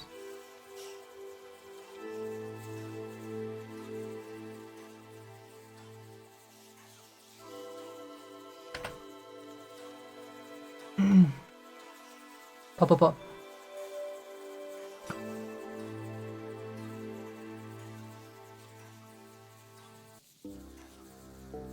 And we'll turn off the clock by putting a And we'll turn off this clock by putting in a lever and powering it. And for now, we'll turn off this clock by powering it with this lever here.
Oh, there it is.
Pop, pop, pop. Now to turn one delay into two, we'll need to play some music in a jukebox with a music disc. And then we're going to come in and actually give the...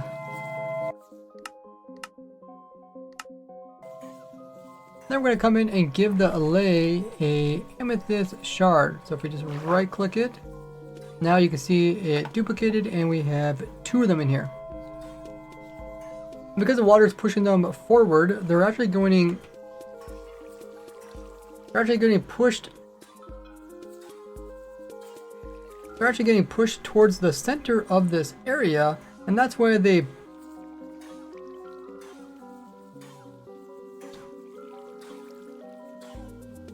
And since there's a ladder in there, they don't collide with each other, so they can easily stack all on a single location, which is perfect because when the silverfish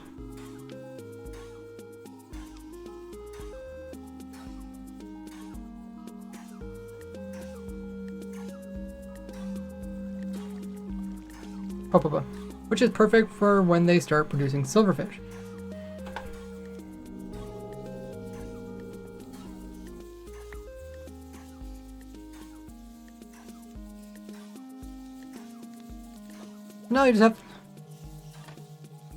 Now you have to wait.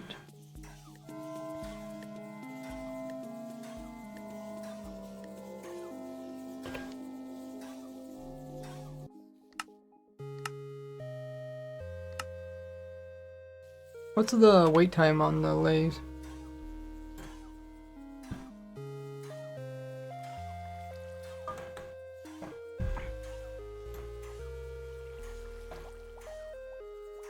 Five-minute cooldown, okay. Oh, I just reading the Wikipedia, but HK beat me to it. Thank you.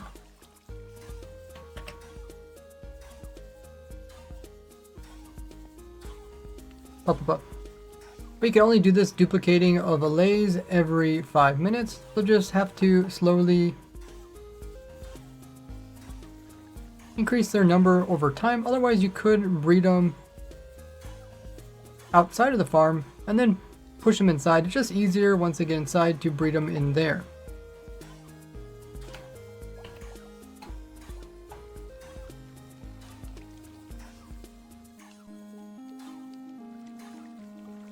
I think we said that the most you can have is 36. Yeah.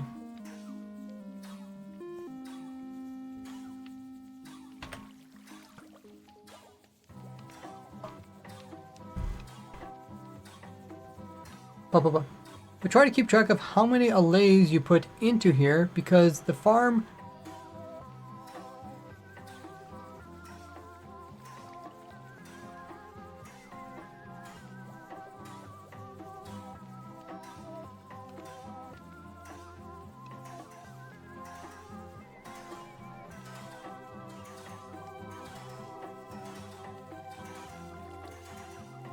will start killing silverfish if you get over 36 allays.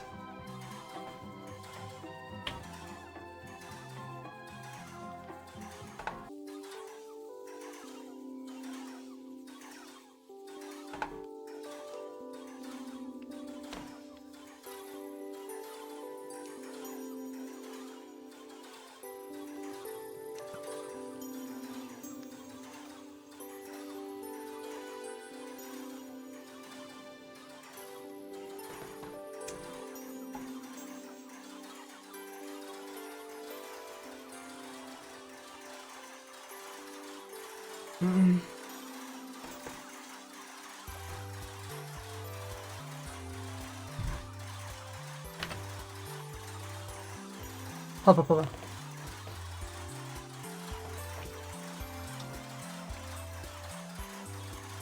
Pop, pop, pop. And by having 36, it also means you get the most bang. And by having the 36 allays, it also means you get the most use out of your infested as well as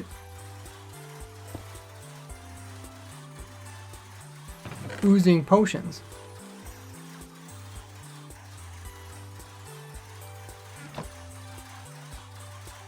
As well as oozing potions.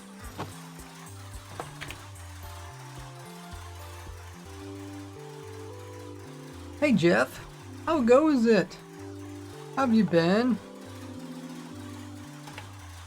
We get a shout out for Jeff. He is a Minecraft streamer, a longtime Minecraft streamer here on Twitch. What have you been up to? How have you been? Have you got a streaming schedule? There's a follow. Shout out there. Those of you guys that haven't already dropped Jeff a follow, click that little link on the top of the stream. Drop him a follow. Very cool Minecraft player. Always up to something in their world.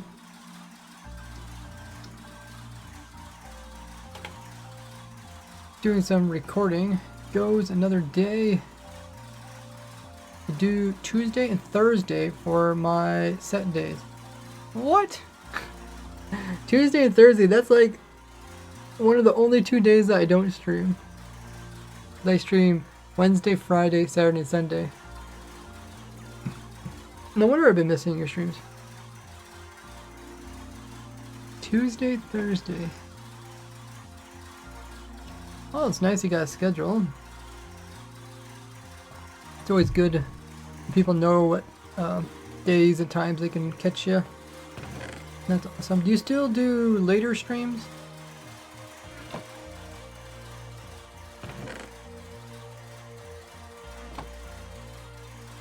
For United States time?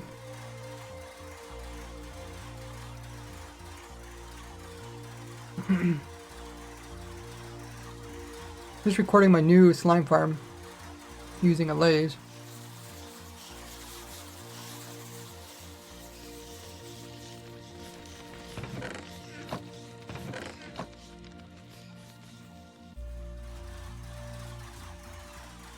But those are sporadic.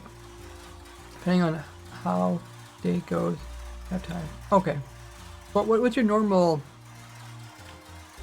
What time do you stream Eastern time? Eastern time zone wise?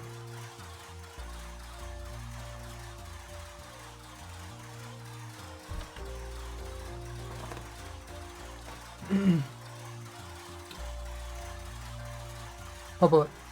Now we're ready to run the farm. Let's go ahead and activate this switch here. This will splash them with the infested potion with this dispenser. Now you can see how it's actually working. The allays that have this potion effect have a 10% chance at spawning in a silverfish, either 1 or 2 silverfish.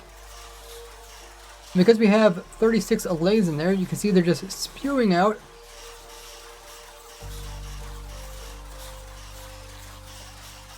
And the allays are big enough so that they... And the water is pushing the silverfish to the side because they are smaller than the allays, where the allays are so big they can't get past this wall, which is extending up into this area. And this is how we're separating the silverfish from the allays, and then we're bringing all the silverfish over here and we're spreading them out among all the cobwebs. This is important because if we get too many silverfish in one area, we'll take entity cramming. On top of that, they also change how the slime... On top of that, they also change how many slime can actually be produced at any given time when the silverfish die. So let's go ahead and turn on the slime producing part, which is this clock here for the oozing potion.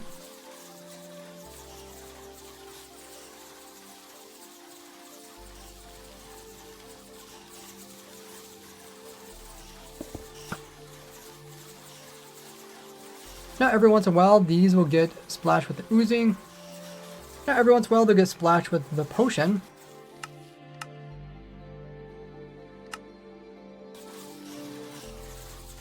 And you can see it got them all with the oozing effect.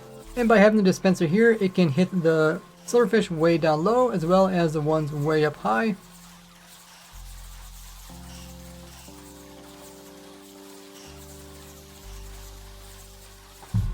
So we can try to get one potion to hit as many silverfish as possible, while at the same time not having the silverfish get entity cramming, and while at the same time making sure the silverfish don't all come down and die at the same time. Because if they die at the same time, only a few slimes will be produced, rather than the maximum. So by having them slowly fall one by one with the potion effect, when they do die, upon their death, they'll be converted over. They will spawn in 2 medium slimes, and then each of these 2 medium slimes are then clipping out of.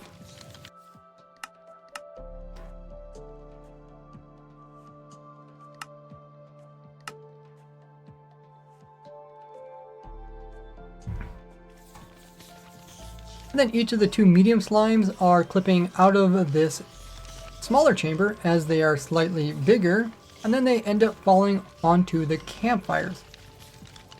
These will then break them down into the tiny ones, which easily die once again, and then they'll drop all their items, which are getting picked up by the hoppers underneath, put into the crafters, which are being powered and converting them into blocks, which were getting stored into these chests.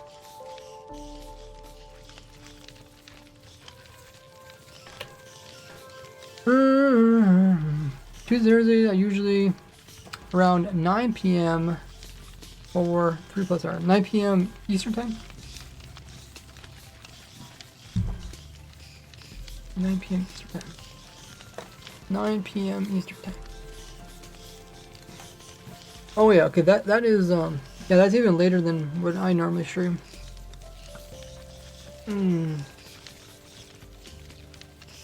Hey Beastie, he says, would you rather be the most hated person on earth and have no one know or acknowledge you? Wait, there's 3 options? Hated person on earth, have no one know, or no, have anyone know or acknowledge you? Like you're invisible? being like the hated person in the world or being invisible. Huh.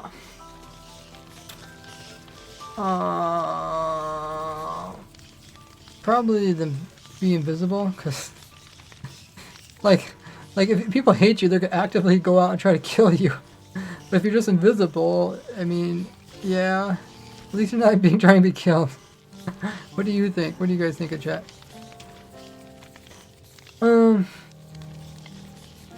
Hey Avi, should grab some more water.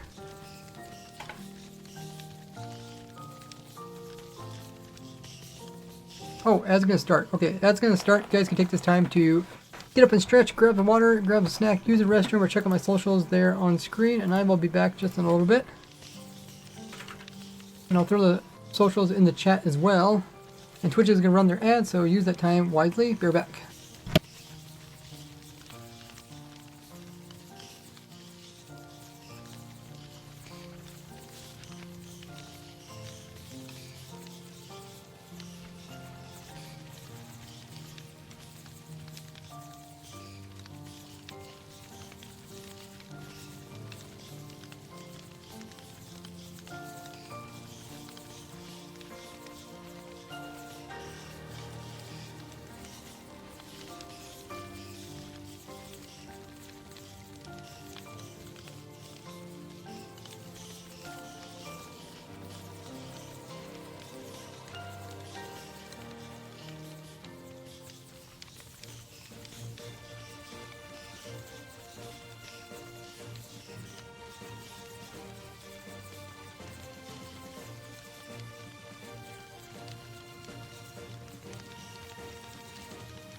Okay.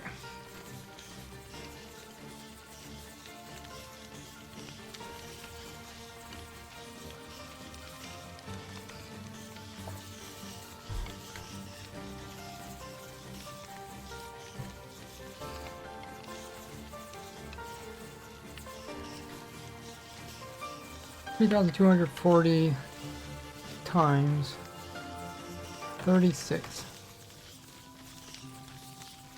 Wow, that's a lot of slime.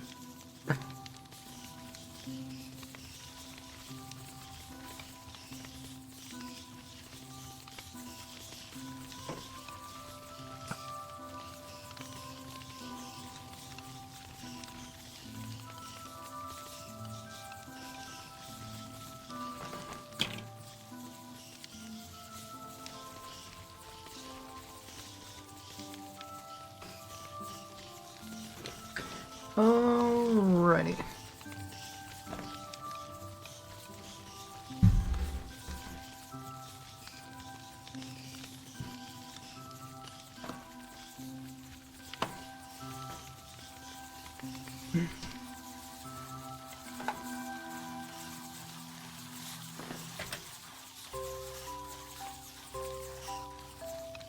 Ba. So with the 36 allays, this farm alone produces over 116,000 slime per hour.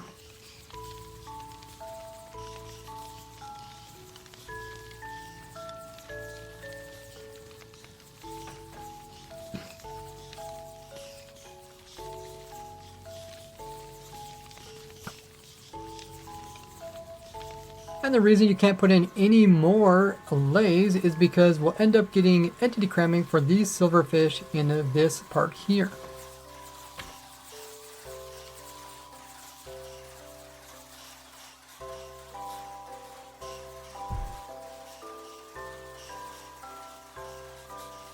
That's a good point, THK. Yeah, you're pretty much like the Invisible Man or whatever. The superhero. Is his name just called Invisible Man? Yeah, you could just like pretty much just go rob a bank.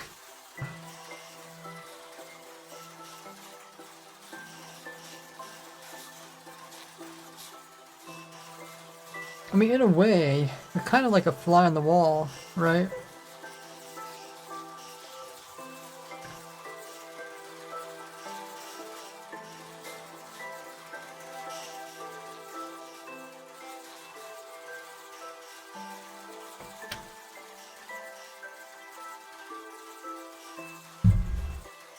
Blah, blah, blah.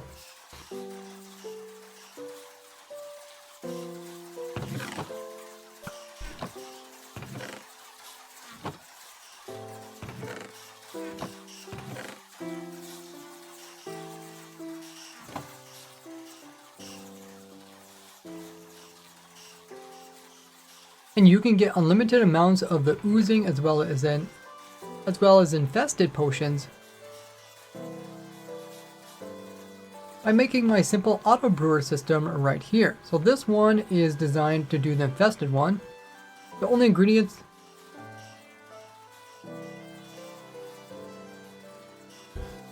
so rather than hauling a bunch of potions around, all you have to do is bring in some glass bottles,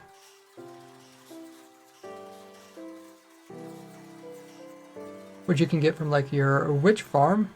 You also need to come in with the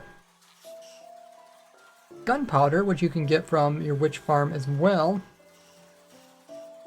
And in order to make it a potion, you do need netherwort,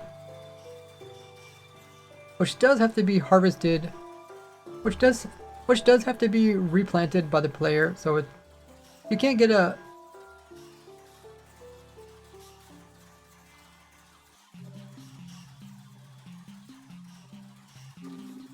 So you cannot get an infinite source of this without using him. So you cannot get an infinite source of this without AFKing, but I do have this easy. But I did make a couple netherwort. But I did make a couple AFK netherwort farms, which you can use to get large amounts more easily. And of course, you need the main block. So for the infested potions, it uses a stone block in order to make the potion.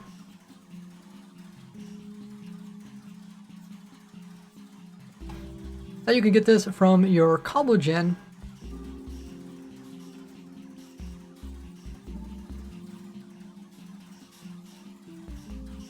And then smelt it down to stone. And you can always add that onto this machine if you want to.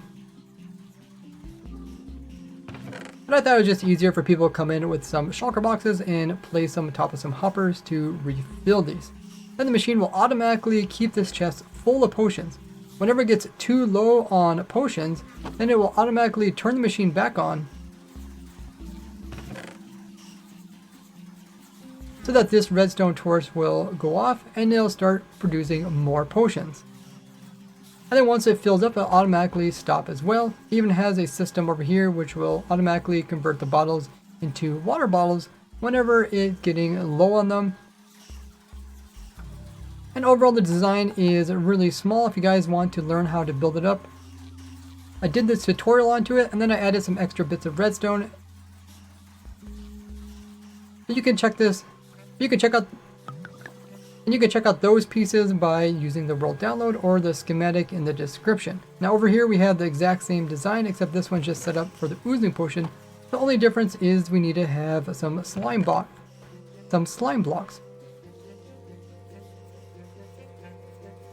And of course you can use the slime blocks that come from the farm and just pipe them back up here in order to restart it, in order to have an infinite source.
Blah blah blah.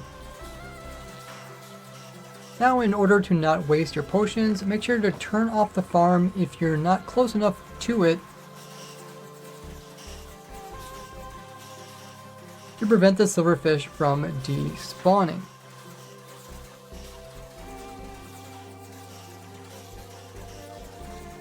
Otherwise, you can use this contraption here to actually detect if there is a player in the area and use that to automatically turn it on and off depending on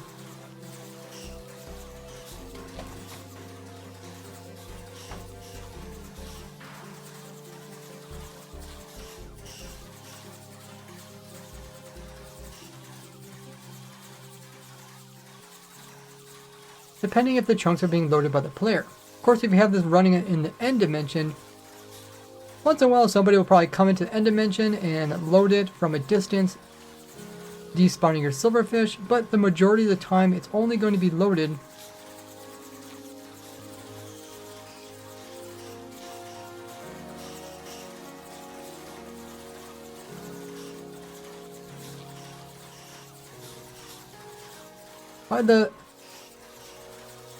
by the end chunk loading system.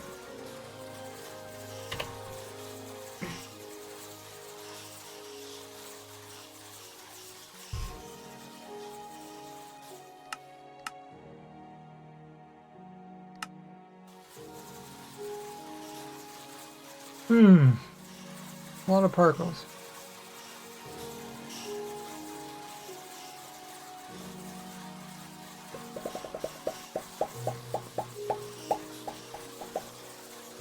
Anything else I should record about this?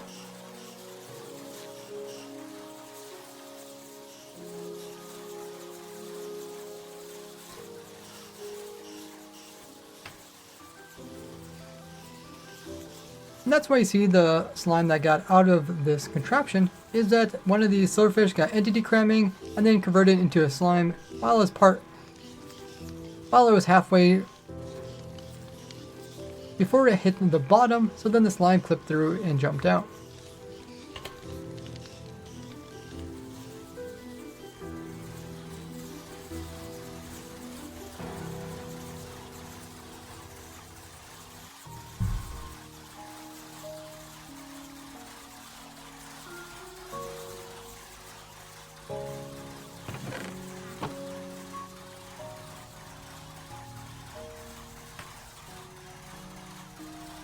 Blah, blah, blah.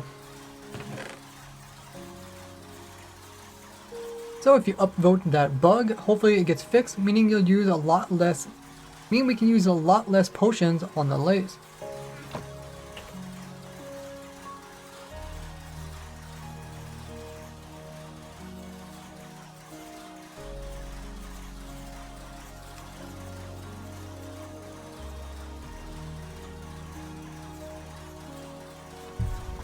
I guess we can figure out how many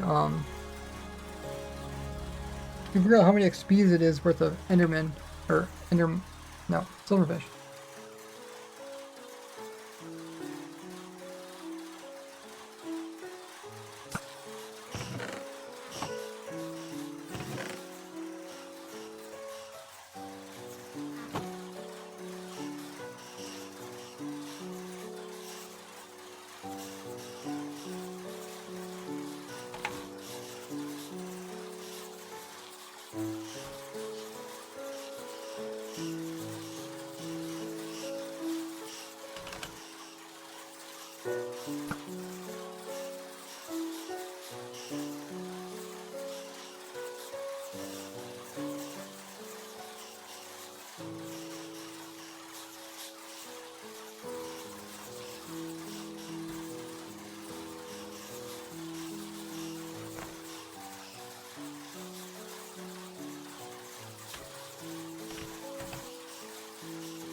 The drowning does damage.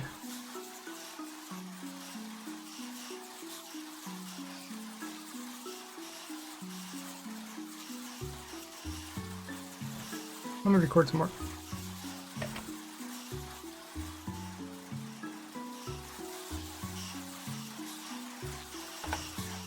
Blah, blah, blah. And since the lays are sitting in this water source, they are drowning, which does 2 damage every second. I use this damage method instead of others one. I use this type of damaging instead of other types because it's so easy to do just with water.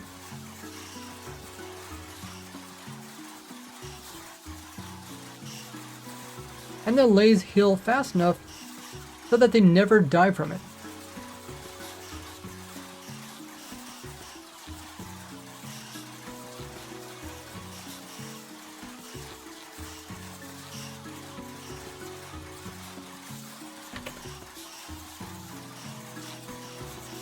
Does that require refreshing the damage source? That's true.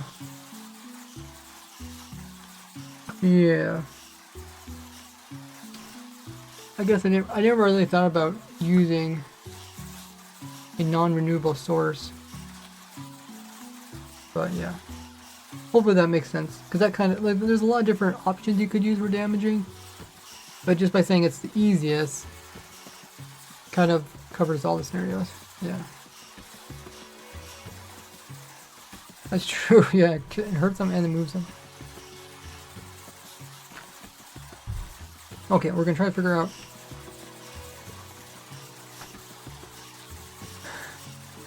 So there's that many seconds in an hour. And it gets damaged once a second. So every time it gets damaged, there's a 10% chance. So times 10%. And then every time that happens, it has a produces around 1.5 silverfish. So that's how many silverfish it produces. And then how many XP is that?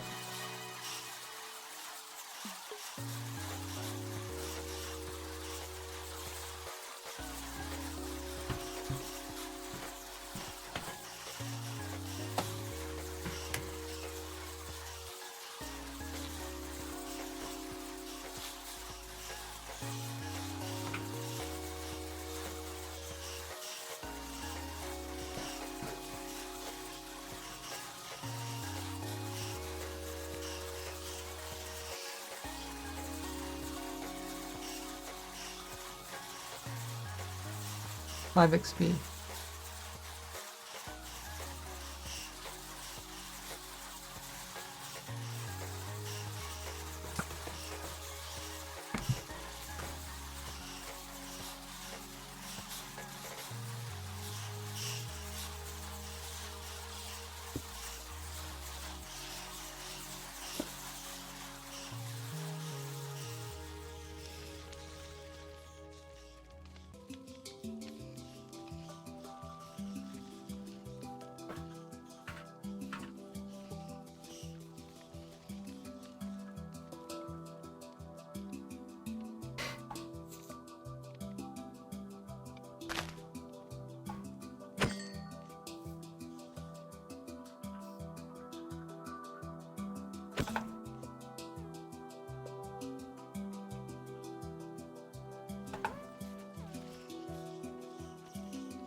Okay, 1 XP.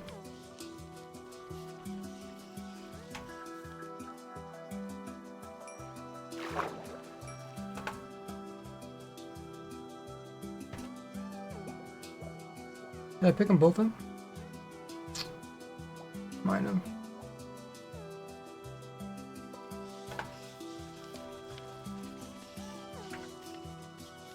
Five.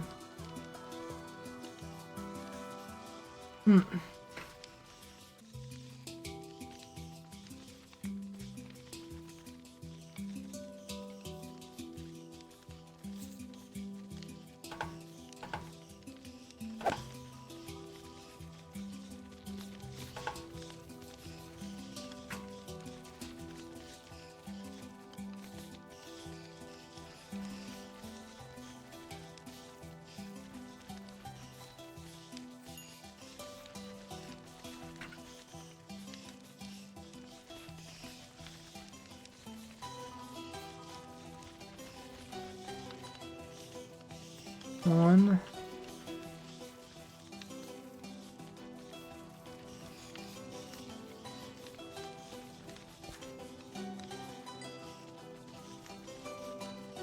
Three.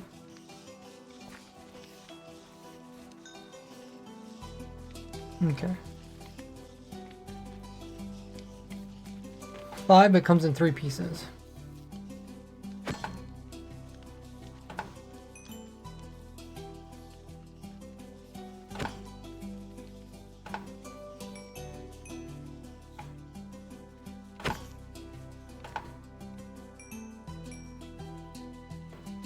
Okay.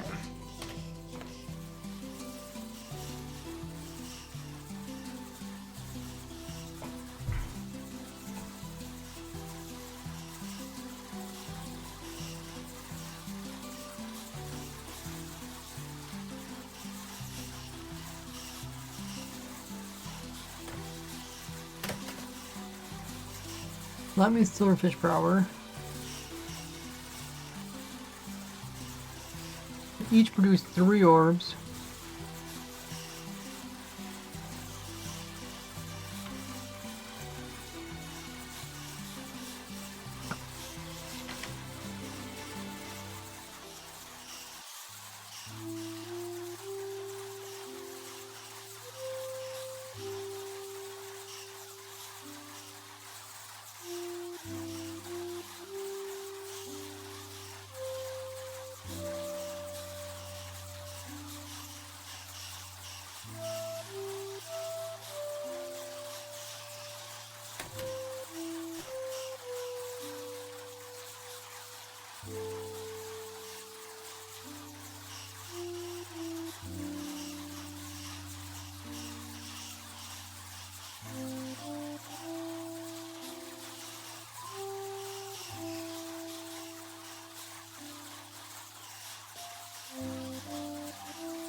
Okay, so you only can collect 10 orbs per second.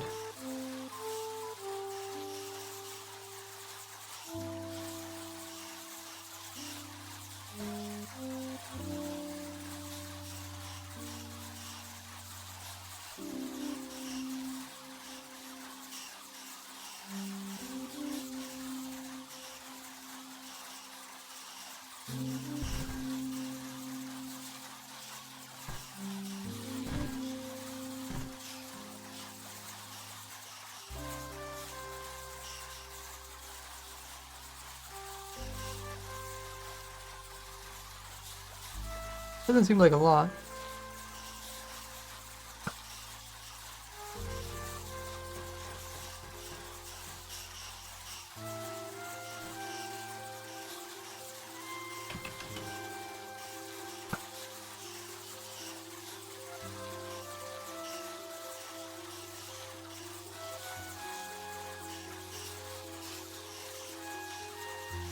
Oh, that's just one allay.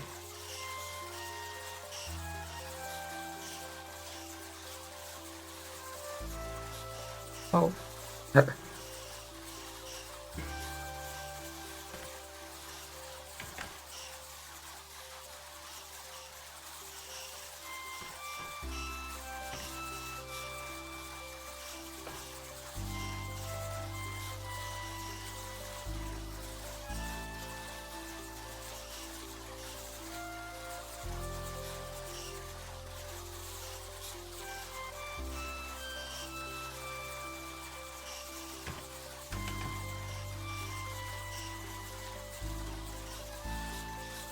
Okay, so now you run into the problem.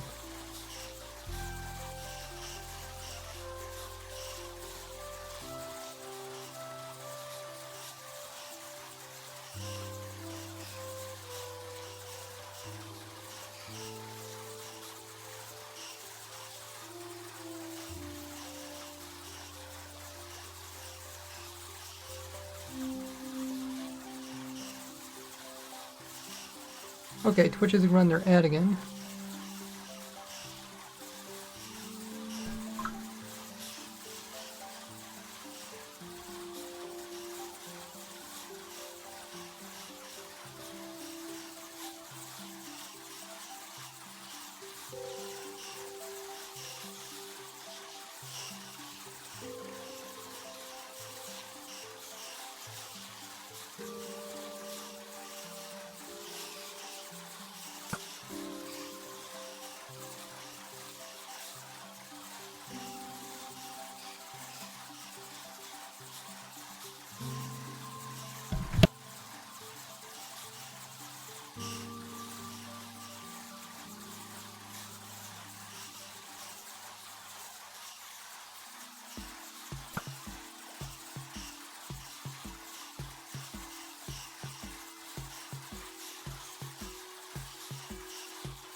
There's more orbs than there are seconds to absorb them.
Now you can choose this to. Now you can choose to use this farm as an XP source, as all these silverfish can be killed. Each silverfish dies produces 3 XP orbs, totaling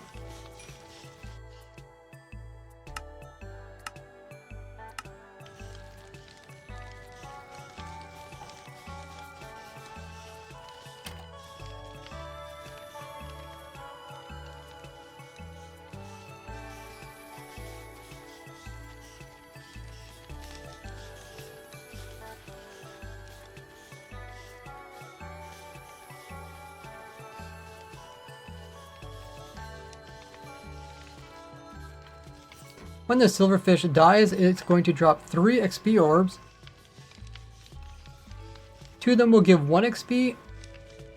2 of them will give 1 XP point, and 1 will give 3, totaling 5 like most hostile mobs.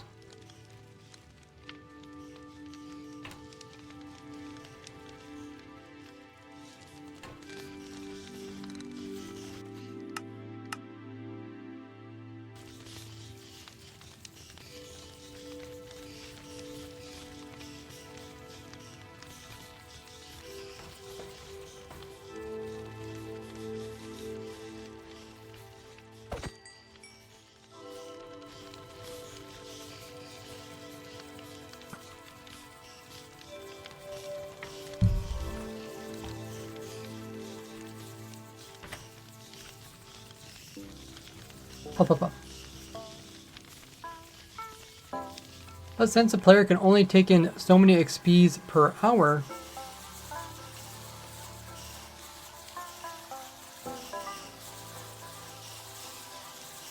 anything over 22 allays will produce more silverfish than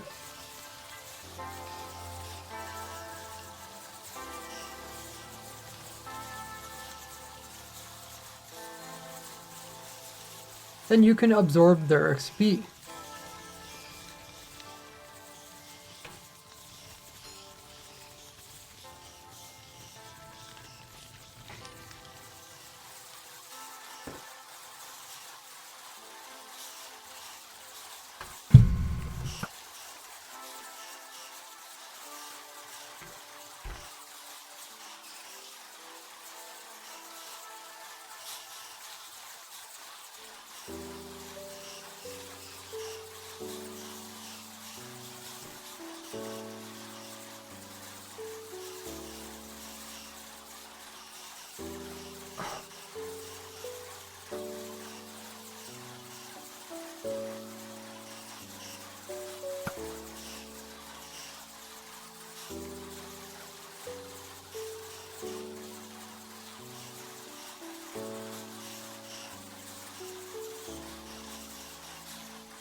Okay, I think I did the math right.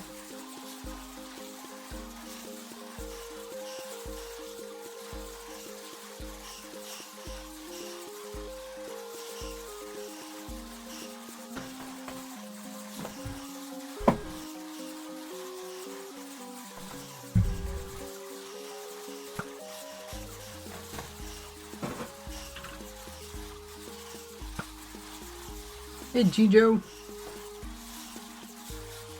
I'm gonna grab some more water. And meanwhile, you guys can take this time to grab some water yourself, get up and stretch, use the restroom, grab a snack, or see what I'm up to on my other socials. And I will be right back.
Okay, we are back.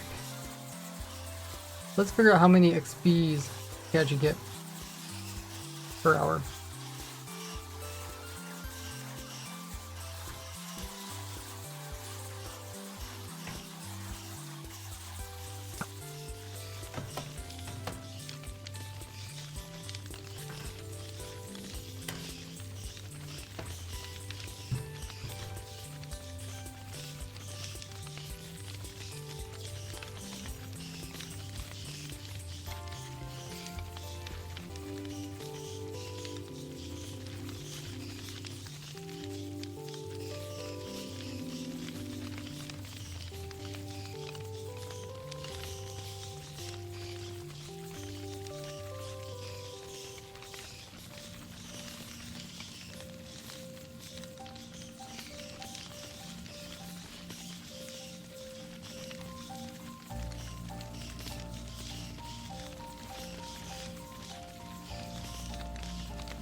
Okay, so 60,000.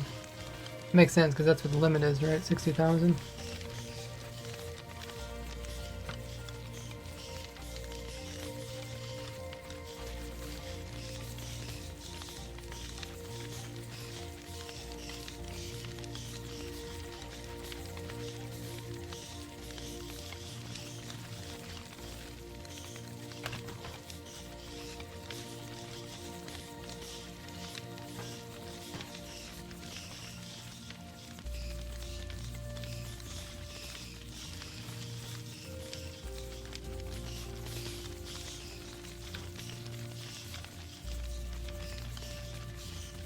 Or is the limit 180,000? Oh no, that's a blaze. Blaze give more XP, right? I'm comparing it with a blaze farm. I think it is 60,000.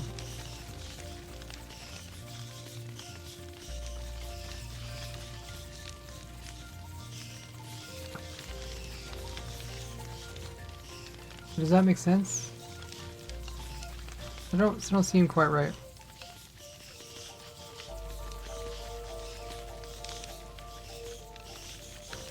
What is Enderman? Is Enderman...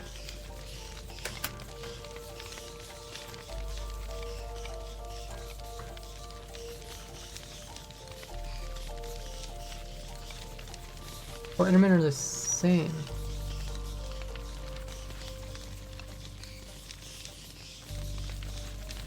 Huh. Okay, if the Endermen are the same, then it would make sense.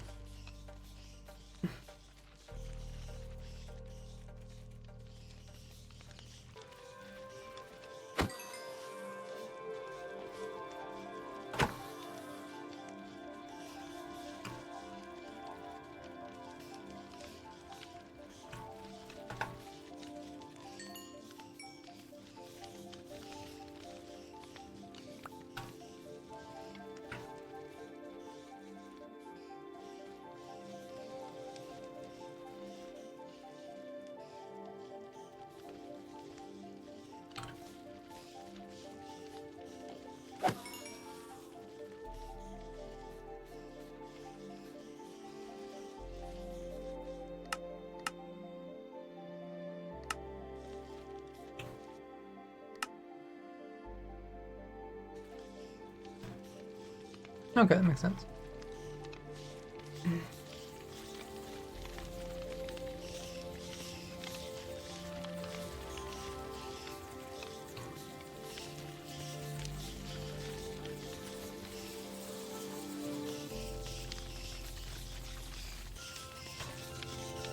Pop, pop, pop. Mm-hmm.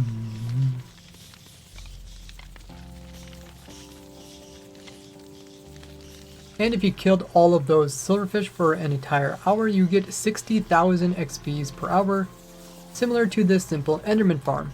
And you don't have to do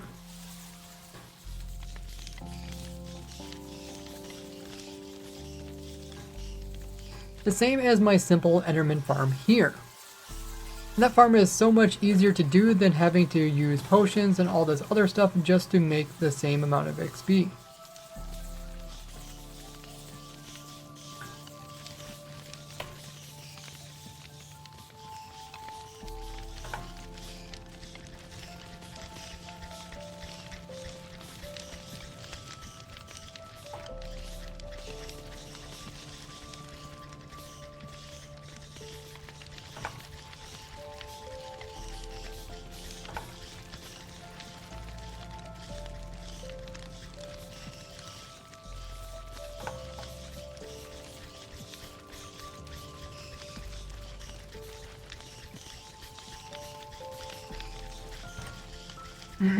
Pop, pop, pop.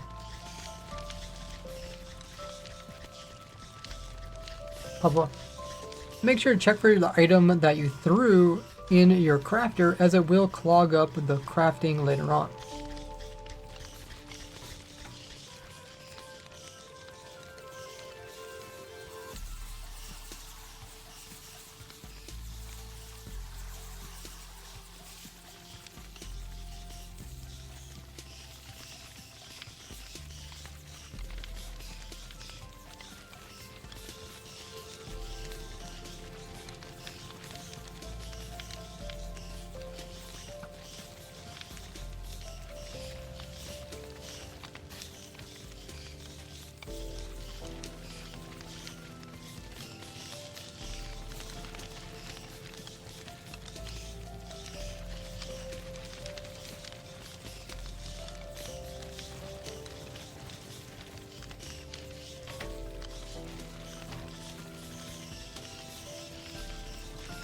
And if you want even more slime per hour, you can remove the campfires at the bottom here and then just manually kill them with your sword and use looting 3. But the whole point of this farm is that it can run without a player, and it already produces so many, and it already produces an insane amount of slime per hour. So if you did want any more slime per hour, you can always just build in. And if you want any more, and if you want higher rates of slime per hour, just come in and build in more of these modules, as this is all tileable as long as you have entity processing chunks for it to run it.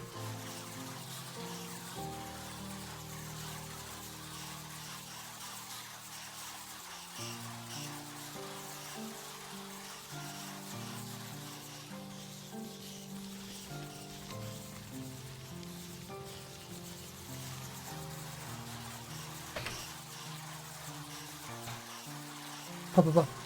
And by using my nether portal chunk loaders that I discovered in this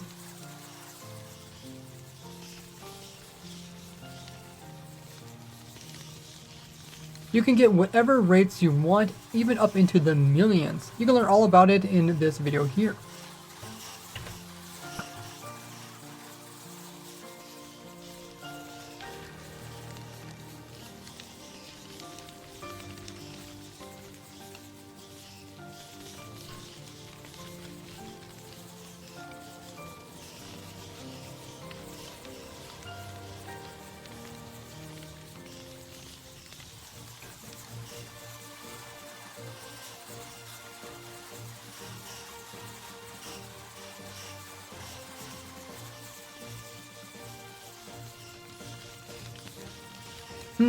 Okay. Should work on the Enderman version of it.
What we need is,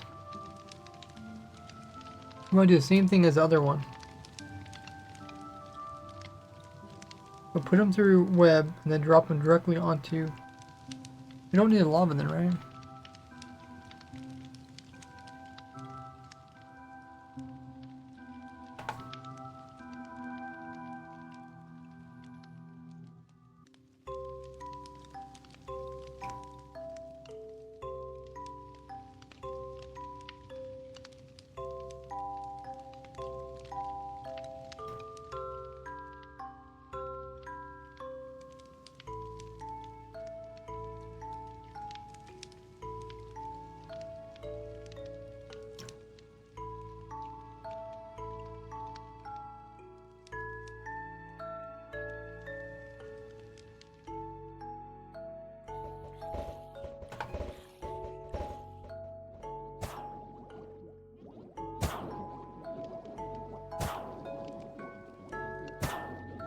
Are these all name tags?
Hey, Tig.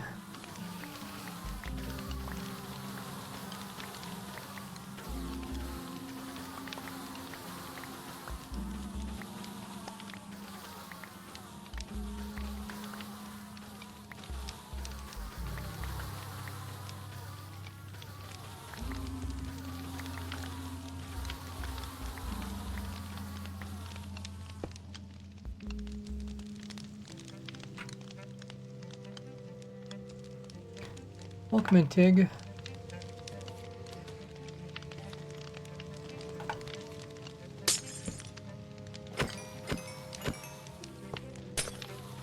You just asked me a question.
think the best we can do is 70 Endermen with a single potion. Because you can't get over 70 Endermen. Because that's over the mob cap. We should aim for 70 Endermen with one potion.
Hello, River.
Welcome in, Neon Shadow.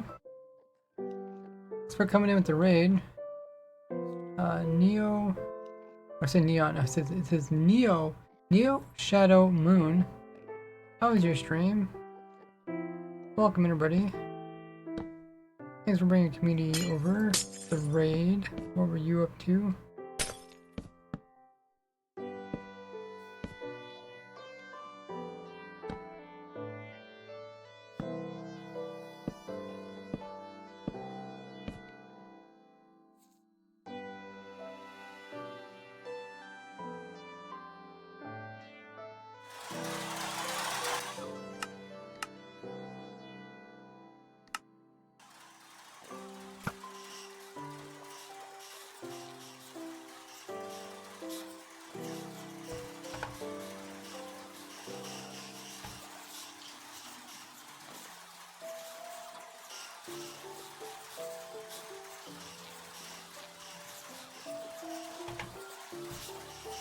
Hope we had a great stream. We are working on my slime farm. 1.21 playerless slime farm. Now we're working on the enemy version. Welcome in, Vampire. The moonbeams have come to share light and love with you and your wonderful people. Hope today was filled with joy. Oh, that's a really cool message. What was Shadow Moon up to today in their world?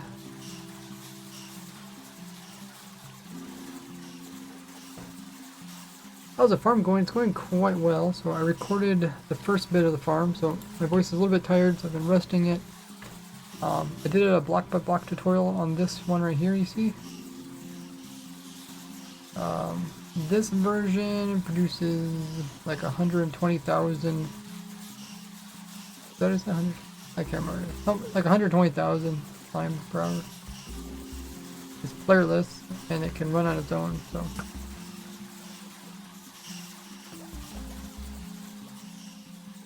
Pretty cool.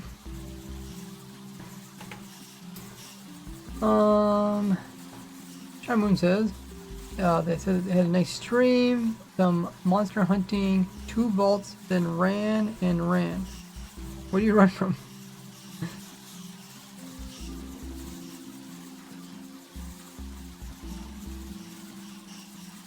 You getting good loot from the vaults? I just finished making a video about a maze farm, which is use freeze rod and tile keys.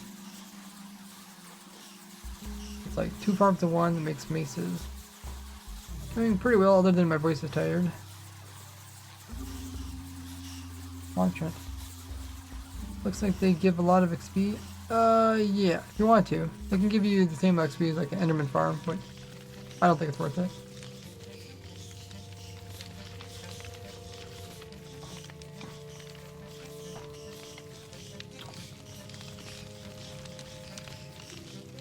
So you can see it produces a lot of slime per hour. If you want more, you can always tile more of these beside each other, since it's not limited. Then I was trying to make an Enderman version. Enderman version could be probably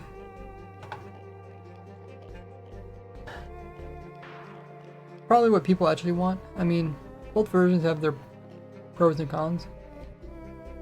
But this version is, I believe, is a little bit more early game. I'm still working on it. They changed some stuff from my previous farm. Doesn't work the same.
welcome back, everybody.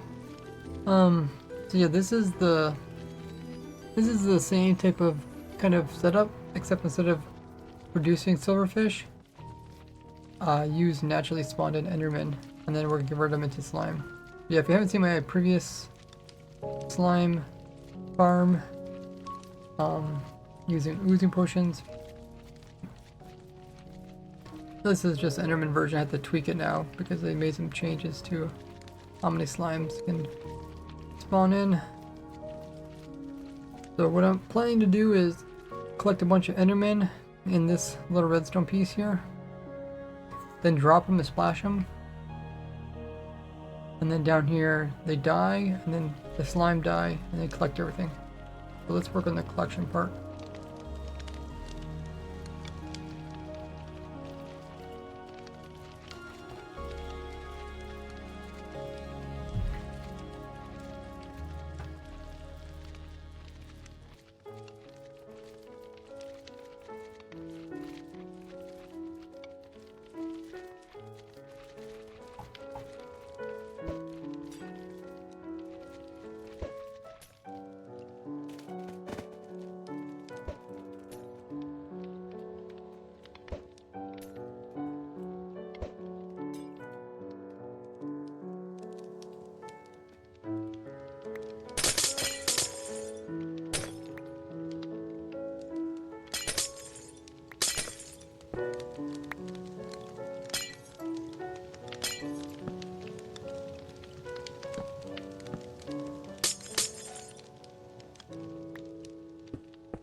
That looks good.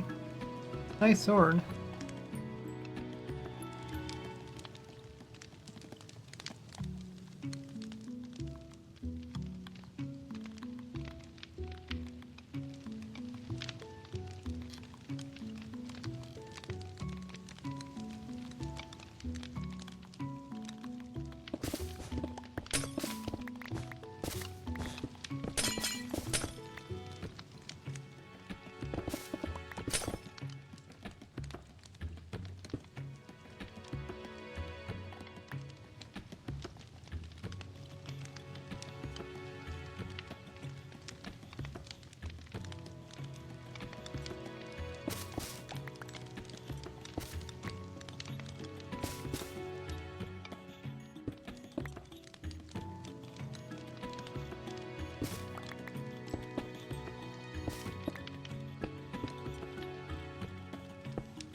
Looks pretty good.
Well, I have been streaming for almost 5 hours. We'll find somebody to raid. Stick around, guys, so we can raid as a big party.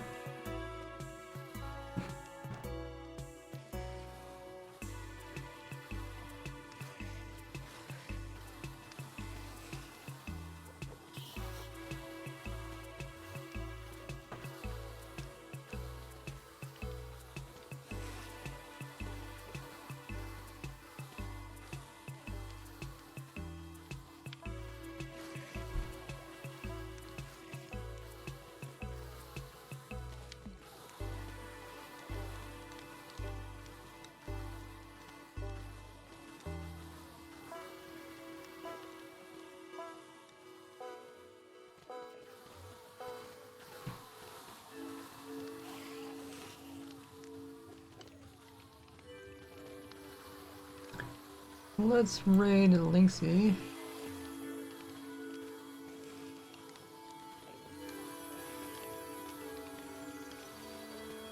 I don't think we've raided them in a while. Stick around, guys, so we can raid Linksy. He is a hardcore Minecraft player. You guys can all join in for the raid. Let them know they're coming in with the Raise Works raid. By copying that rated message you see there in chat. Link does some really insane builds in the hardcore Minecraft world. He almost has 40,000 hours in that world.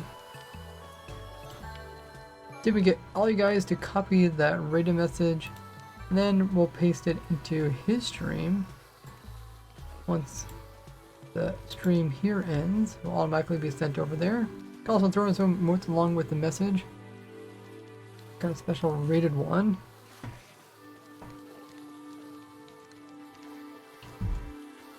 We did a lot of progress today. Recorded the first bit.